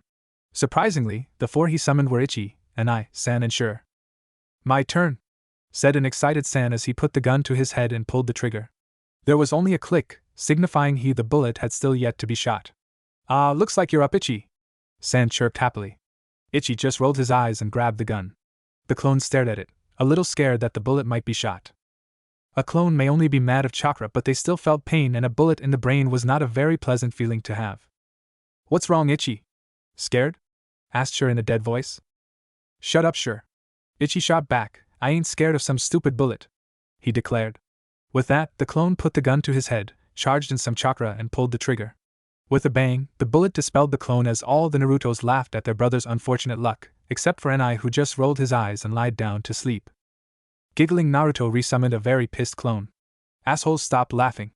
That fucking hurt, Ichi exclaimed as he sent a furious glare towards the other clones and original. Would you stop messing around? Yelled Sakura at her teammate and his clones. This is serious and Sasuke-kun is trying to make a plan, she lectured. Yes, I know, Naruto stated with a dismissive wave. Mr. Tomb and Gloom wants someone to carry the scroll, but he says he can't carry it because he'd be the first person people would attack to get it, which is wrong because everyone will be doing the same thing, Naruto replied while picking at his fingernails. And what does that mean, Dobe? Sasuke growled.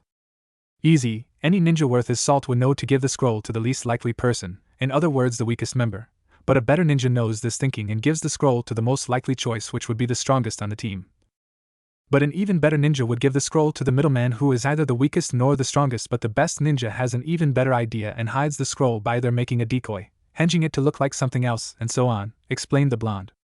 Sasuke seemed to look like he understood but was inwardly confused. Sakura on the other hand voiced her confusion by screeching in a volume that would make a howler monkey jealous. What the hell are you talking about? As everyone tried to regain their hearing, Ichi made his opinion known. You are the loudest bitch I have ever known. If anyone has to wonder if you're a screamer, the answer is obvious, he shouted. Though whoever does the horizontal mix with you is going to be deaf after foreplay, grumbled the clone while Sure nodded in agreement. Seriously, you really need to watch your voice volume, Sure stated. And why should I? Demanded Sakura. Suddenly, The whistling of thrown kunai was heard, and Team 7 along with the clones quickly leapt to the forest floor to avoid no less than 50 kunai thrown at them. Suddenly from the ground appeared hundreds of amnines wearing ugly yellow skin-tight full body suits, and rebreathers started to form from the ground. Mostly because that mouth of yours may be perfect for taking more than one in your mouth, but it's going to get us killed, Ichi declared with a growl as he took up a defensive position along with his lookalikes. Hand over the scroll and you won't die, declared one of the amnines, but it was being thrown all over the place. What do we do? Sakura asked fearfully. In answer, Sasuke activated his Sharingan while Naruto and his clones each armed themselves with a kunai in each hand. Alright fellas, a 5, 6, 7, 8. The original proclaimed as he snapped out a fast beat with a giant grin on his face. With that, all 5 Narutos leapt into the fray and started to slice away at what was a mixture of simple Bunshin and Earth clones. Ichi laughed maniacally as he brutally slaughtered the AIM clones, but snarled every time he was rewarded only with a disappearing illusion or some earth hitting the dirt. Come out and fight, cowards! Let me taste your blood, he commanded before ripping out an Earth clone's neck. And I seemed bored as he did the bare minimum to avoid attacks and dispel the Earth clones. He yawned as an Earth clone tried to decapitate him but avoided the strike by barely leaning back, then dispelled the clone with a simple kick to the family jewels. Troublesome, he muttered before backhanding another simple Bunshin. San and I were working back to back as they played a game of 20 questions. Are you male? San asked while stabbing 2 clones. Yes, replied the logical clone as he parried a strike, then kicked the Earth clone away. Are you a Konoha shinobi? Yes. Do you hide most of your face? San asked while uppercutting a simple Bunshin. Hi, replied the logical clone. Are you Kakashi? Finished San as he used a shadow spike to kill another Earth clone. Correct. Sure exclaimed while using a knife strike against another one. The original was laughing as he swung a shadow sword around, cutting left and right with seeming no regard to any danger sent his way. For the most part, the boy seemed drunk as he swung the wind-infused shadow sword around. Ring around the rosy. Pockets full of posies. Ashes, ashes, we all fall down, sang the blonde as he spun, sending a burst of wind chakra through his sword, cutting through the last of the clones near him. Where are they? Sasuke thought as watched the battle. Throughout the entire battle the boy had used his Sharingan to try and find the source of the seemingly endless clones, but he had found nothing but chakra constructs. They must be attacking from a distance, Sasuke realized. This time he looked at a clone and found a small trail of chakra leading back towards a large branch covered with leaves. Smirking, the boy did some quick hand seals before inhaling deeply. Katan, Spitfire Jutsu, Sasuke declared as he spat a fireball into the hiding place. With that, the blonde grabbed one of the amnin, quickly slicing the tendons in the shinobi's legs and yanking with all his might on the arms of the nin, causing them to pop out of their sockets rather painfully if the unfortunate ninja's screams were anything to go by. His teammates rushed to help but found themselves being held in place by the other shadow clones via the Nara clan-style shadow possession jutsu. Just sit back and enjoy the show, the original declared before turning back to Ichi. No! Please stop! Begged the ninja. Mercy! He cried. All out of mercy, Ichi grunted as he sat on the amnin's back. He then grabbed the sides of the ninja's head and began to pull. All we have left is bladeless decapitation, he roared with primal glee. And with that, Ichi ripped the screaming ninja's head off, pulling the spine out with it. For a second, a strangled scream tore from the ninja's body while the face contorted into a visage of agonizing pain. Spraying a fountain of blood, the body fell to the ground, spraying all of its precious floods on the forest floor while the light in the ninja's eyes faded but the face stayed the same. Look like you're out of the game, Ichi whispered as he panted. The clone was currently coming down from his adrenaline high he had gathered from fighting and killing the ninja whose head was now in his hand. With a grin, Ichi grabbed the spine that was sticking out of the head still and swung it like a club. With a sickening splat, the organic weapon smashed against a tree and exploded in a shower of blood, bones and brain matter. Well, I'm satisfied, see you guys later, Ichi said in a happy chirp before dispelling. Shrugging, Naruto pulled out his gun and killed the other 2 nins with a bored look while his other clones dispelled as well. You have some serious problems, Dobe, Sasuke stated as he sent a disgusted look towards the remains of their enemies. Sakura just looked pale and ready to puke at a moment's notice.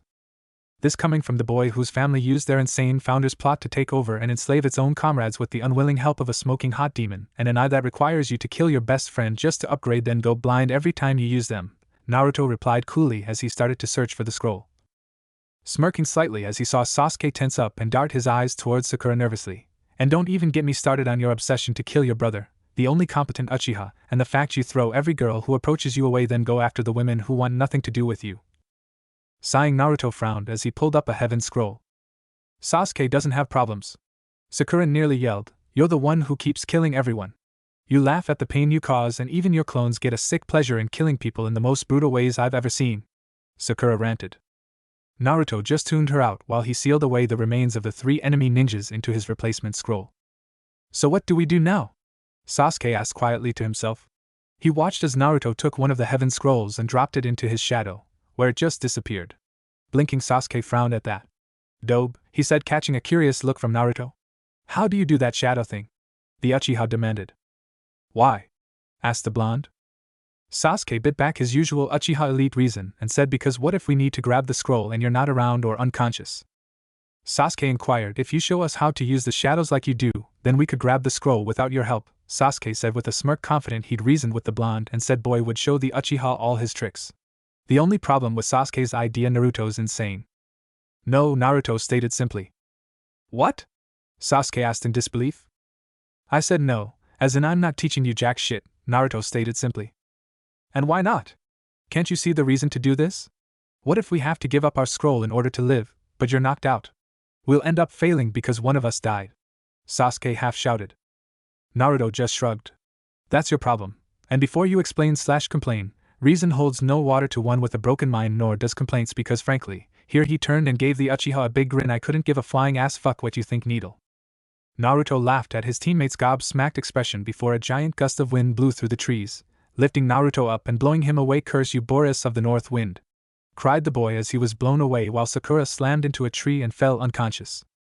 Sasuke had somehow used chakra to stay where he was, but he immediately wished he hadn't as a certain female Kusanine appeared. "Hello, Sasuke-kun, ku," chuckled the snake-like Kanochi. With that, she froze the Uchiha in place with killing intent before slowly walking forward. Shit, he thought as he was now frozen in place, with Naruto 7 aisles south of his original position. "Damn, that hurt," thought the blonde as he ripped himself out of the tree he was embedded in. Frowning, the blonde saw that his arm was dislocated, so with a sigh the boy grabbed it and snapped it back into place with a shallow grunt of pain. "You'd think Boreas would get over that loss already," the boy muttered as he observed his surroundings. "I only beat him at poker and took his life savings and then banged his wife, but seriously, not cool," he shouted while shaking a fist towards the north. "You done living in your fantasy world yet?" QB deadpanned.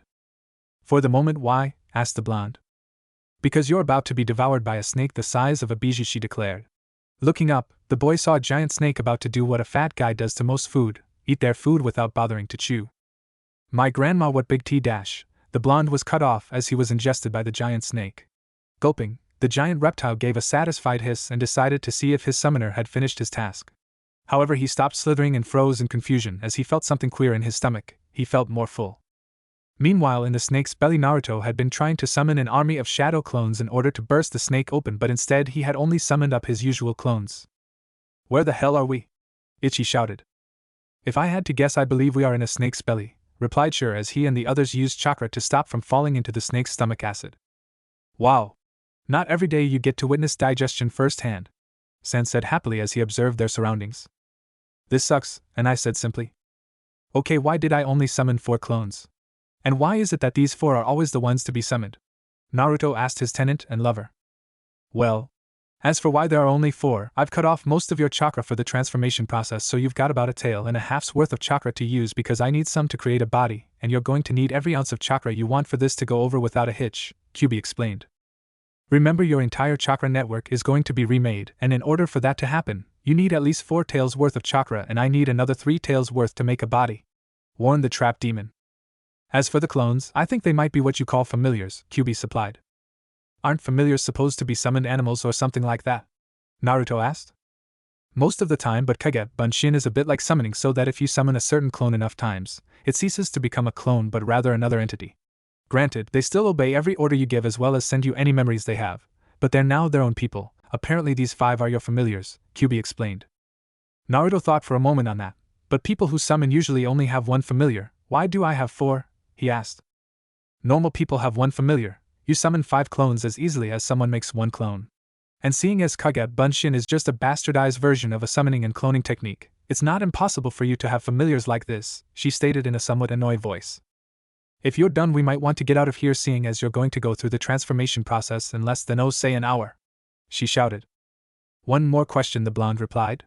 "Where the hell do the clones go when they disappear?" She started only to blink and ponder on that question. Where did they go? She would have said they just vanished and were born from different parts of Naruto's personality and thoughts with the chakra creating their body and minds, but that didn't seem correct. Clones only knew what the original did and could use that info in any way they wished, which led them to have independent thought, which allowed them to be able to gather info. Yet these 4 clones had shown that they knew things that the original didn't, a prime example being that Inai, the lazy clone, figured out you could combine Shadow Chakra with Wind Chakra. The thing was, Naruto hadn't even known you could combine elements like that. Hell, he didn't even know how to channel Wind Chakra yet. When Inai dispelled, he figured out how. Kyuubi would have dismissed it that Naruto had read it somewhere, but to manipulate Wind Chakra, even with an army of shadow clones, took at least a month to grasp and another week to master. Yet Inai had easily been able to manipulate both shadow and wind. The only logical conclusion was that Ichi, Inai, San and Sure weren't clones. I have no idea, Kyuubi responded. Naruto just shrugged and decided it was a mystery to be solved at another time. Right now they had to get out of this snake and back to their teammates. Okay guys, we need a plan to get out of here, and I don't think using the entrance or exit is a good idea, the original said to his lookalikes. Any suggestions? We could try to make him vomit us up, San chipped in. The stomach acid would rise and most likely kill us if we tried that, Sure explained. Then why don't we just use the shadows and walk out? Asked Ichi. No shadows are in here because there's no light, and I drawled. Well then what can we do? The original asked. There was quiet for a bit before Ichi gained a devilish smile. Then let's try doing this, he roared with glee. Before anyone knew what was happening, the violent clone had taken every bit of chakra it had and started to spin it in between his hands. Grinning madly, the boy then channeled Wind Chakra into it, causing a sharp whistling sound to be heard and for the chakra to form what appeared to be a buzzsaw. With a roar, Ichi charged with his new weapon and plunged it into the walls of the snake's stomach. At first, nothing happened. Then, the blade cut through the snake before it exploded due to lack of chakra control. The snake itself would have roared in pain, but it could only hiss in agony as the other Narutos made their escape. Well, that was an interesting technique, and I observed as he and the others leapt into a branch to watch the snake slowly die, a mixture of its own stomach acid and blood spilling everywhere. The cut itself seemed to go around a fourth of the snake, and it was obvious the snake would die in a matter of minutes, due to blood loss and being digested by its own stomach acid. Kyuubi was right. No way are these just clones, Naruto thought while glancing at his familiars. Right boys, I think it's about time we go see what our teammates are up to, Naruto stated. The remaining 3 nodded and leapt off with San, Sure and Naruto in the lead while Inai followed behind them at a lazy pace. Now where could those 2 be? Naruto wondered. Where would an emo and his fangirl go if they were alone with each other in the middle of a forest of death? Everyone stopped when they heard a perverted giggle from Sure and saw him with a lecherous smirk on his face. Sure turned to them and just shrugged. Are you seriously surprised that one of your clones is an emotionless logic as well as a pervert? He asked. They just shrugged and were about to run again when they heard the scream of one Sasuke Uchiha. Kinky, Sure stated with a perverted chuckle as he leapt off towards the screen with the others soon following. The scene they arrived upon was one Sasuke Uchiha clutching his neck while some strange seal appeared on it along with a terrified Sakura, and some very pale long black-haired man with facial features like a snake just chuckled at the scene. Soon Sasuke-kun, you will be mine, he hissed. Okay, he's obviously a pedophile, Naruto deadpanned as he watched his teammates pass out, one from pain and the other from fear, pathetic. The snake man then began to walk away. Okay guys, we may have a bit of an issue seeing as how one of the Sannin has immobilized our teammates, and has most likely given Sasuke some weird hickey, Naruto told his clones. So what do you want us to do, boss? San asked excitedly. And I, take Duck-ass hairdo and this scream to a safe spot, maybe one of Tsuru's labs, the original ordered. And I shrugged and jumped to the 2 before shadow walking them out of the place. San, go to the Hokage and tell him what's happened and Sure, summon Ichi and go help Inai defend the location he picked, he finished. The 2 nodded before dashing off. What are you doing? Kyuubi practically shouted at her container, causing him to nearly crash into a tree. We have maybe 5 minutes before the change occurs and you're chasing a fucking Sannin, she roared. I need to find out what he's doing, and this may be my only chance in a long time to kill him for what he did to us, Naruto growled. You're going to get yourself killed is what you're going to do, she shot back angrily. We'll kill him after the change. Just be paused, she started to lecture the boy before being cut off. No! He will not get away from me! Naruto roared in his head as he grit his teeth in fury and began to increase his speed. He killed your kits and the reason you were sealed inside of a human, he took Anko in, only to betray her and leave her for dead with holes in her memories. He's the reason I can't have a happy life. It's because of him I can't have any fucking peace or happiness in this fucking world. Naruto roared, releasing killing intent as branches began smashing under his feet as he leapt off them. As he ran, he recalled memories of beatings, the nightmares that had plagued his sleep for years and the voices that told him he was nothing, to give up and to just roll over and die. Snarling, the blonde finally saw the snake and gave a maniac laugh at the man as he pounced. Turning, Orochimaru's eyes widened in surprise, but before he could do anything, Naruto had already tackled him to the ground and plunged his now clawed hand into the man's chest, puncturing the heart. Naruto, in his blood-crazed stupor, howled in victory only to leap off the now dissolving earth clone in shock and fury. "Ah, the Kyuubi Jinchuriki. I was wondering where you went," hissed a voice in amusement. Naruto whirled around to see the snake man emerging from the tree they were on. The blonde soon-to-be demon snarled at the snake man and leapt again at him, his mind completely blinded by the desire to kill this one person. Orochimaru just chuckled before he deftly sidestepped the enraged boy and backhanded the blonde into a tree. Groaning, the blonde tried to get up but was wrapped to the tree by a snake, arms and hands firmly pinned to his sides. "It seems the fox has taken over your little mind, Naruto-kun," Orochimaru said softly. "I'd love to stay and chat, but I've got things to do," he said dismissively. Roaring, Naruto ripped the snake apart and charged at the snake Sannin again, only to be hit in the stomach by Orochimaru, his fingers glowing purple as he rammed them into Naruto's gut. Gasping, the boy hit the ground, bloodlust and demonic chakra gone, sealed away. Now Naruto, don't make me kill you, you're far too interesting," Orochimaru said in a sweet lecturing voice. Naruto gave one more hate-filled glare at the snake before giving a crooked smile. "I'm far too strange to be killed," he replied. With that, the boy fell unconscious while, unbeknownst to the snake, the 5-pronged seal that Orochimaru had put on his stomach had disappeared and the demon seal was glowing a very eerie yellow. Just as the pedophile was about to leave, he was pinned to the tree by a snake being wrapped around him. "Been a while, sensei," spat a voice. Appearing in front of him was none other than Anko, her eyes burning with hatred and a very sadistic smile on her face. "Ah, if it isn't little Anko-chan, how have you been dealing with my gift?" hissed the man. Anko growled at the man and walked forward. Without warning, she reached down and grabbed Orochimaru's pale hand in a strange seal. "What are you doing?" asked the man in amusement, knowing full well what she was about to do. "Oh, nothing much, just making sure no one else has to deal with you," Anko smiled sweetly as she started to do hand seals. "Then she got a serious look. "I'm going to kill you, even at the cost of my own life," she declared. However, something very unexpected happened then. No, the snake didn't replace himself with a clone or sink into the tree. Naruto, who had been unconscious, suddenly started to scream. Surprised, both snake users looked to see Naruto thrashing on the branch while a black and red chakra swirled around him violently, ripping apart his clothes and leaving him in tattered black shorts. With interest they watched as Naruto's body seemed to change, his hands turning into vicious claws while his hair turned lengthened and turned gray with tips akin to the color of dried blood. The goggles shattered to reveal slit black pupils, sickly yellow irises, and the whites changed to a blood red. Naruto's body slowly started to change, growing stronger and taller till he looked like he was an extremely fit 18 years old. Slowly the scream turned to laughter as his teeth became sharper and ebony black horns began to sprout from his forehead for about 5 inches, slightly curving back while his skin started to become a earthy red. There was an explosion of chakra from the boy, causing everything to be bathed in an eerie red light, blinding the two onlookers. When it cleared, they beheld Naruto, standing tall with a long thin devil tail with a spaded tip waving behind him and a very insane grin on his face. Next to him was a very beautiful red head with fox ears and 9 tails waving behind her. The most notable feature about her was the fact that she was naked. "Freedom!" she shouted in glee, only to sway drunkenly and give a giggle before hitting the ground out like a light. Naruto grinned and said, "Now that Vixen-chan is free and I'm a demon, I'm going to pass out, good night," and with that, he too fell over, out cold with an arm draped over the unconscious Kyuubi's waist. Quickly getting over his shock, Orochimaru said to Anko, "Don't stop he exams or Konoha will die," before sinking into the tree to ponder what the hell just happened. Anko, alone with 2 unconscious demons, just thought one thing: what the fuck just happened? What if Naruto has Hokage's summoning contract? Thanks for watching my video till the end. If you enjoyed this content, then do consider subscribing to my channel, and leave a like if you guys need the next part, comment down, and thanks for watching the video, and see you guys in the next video.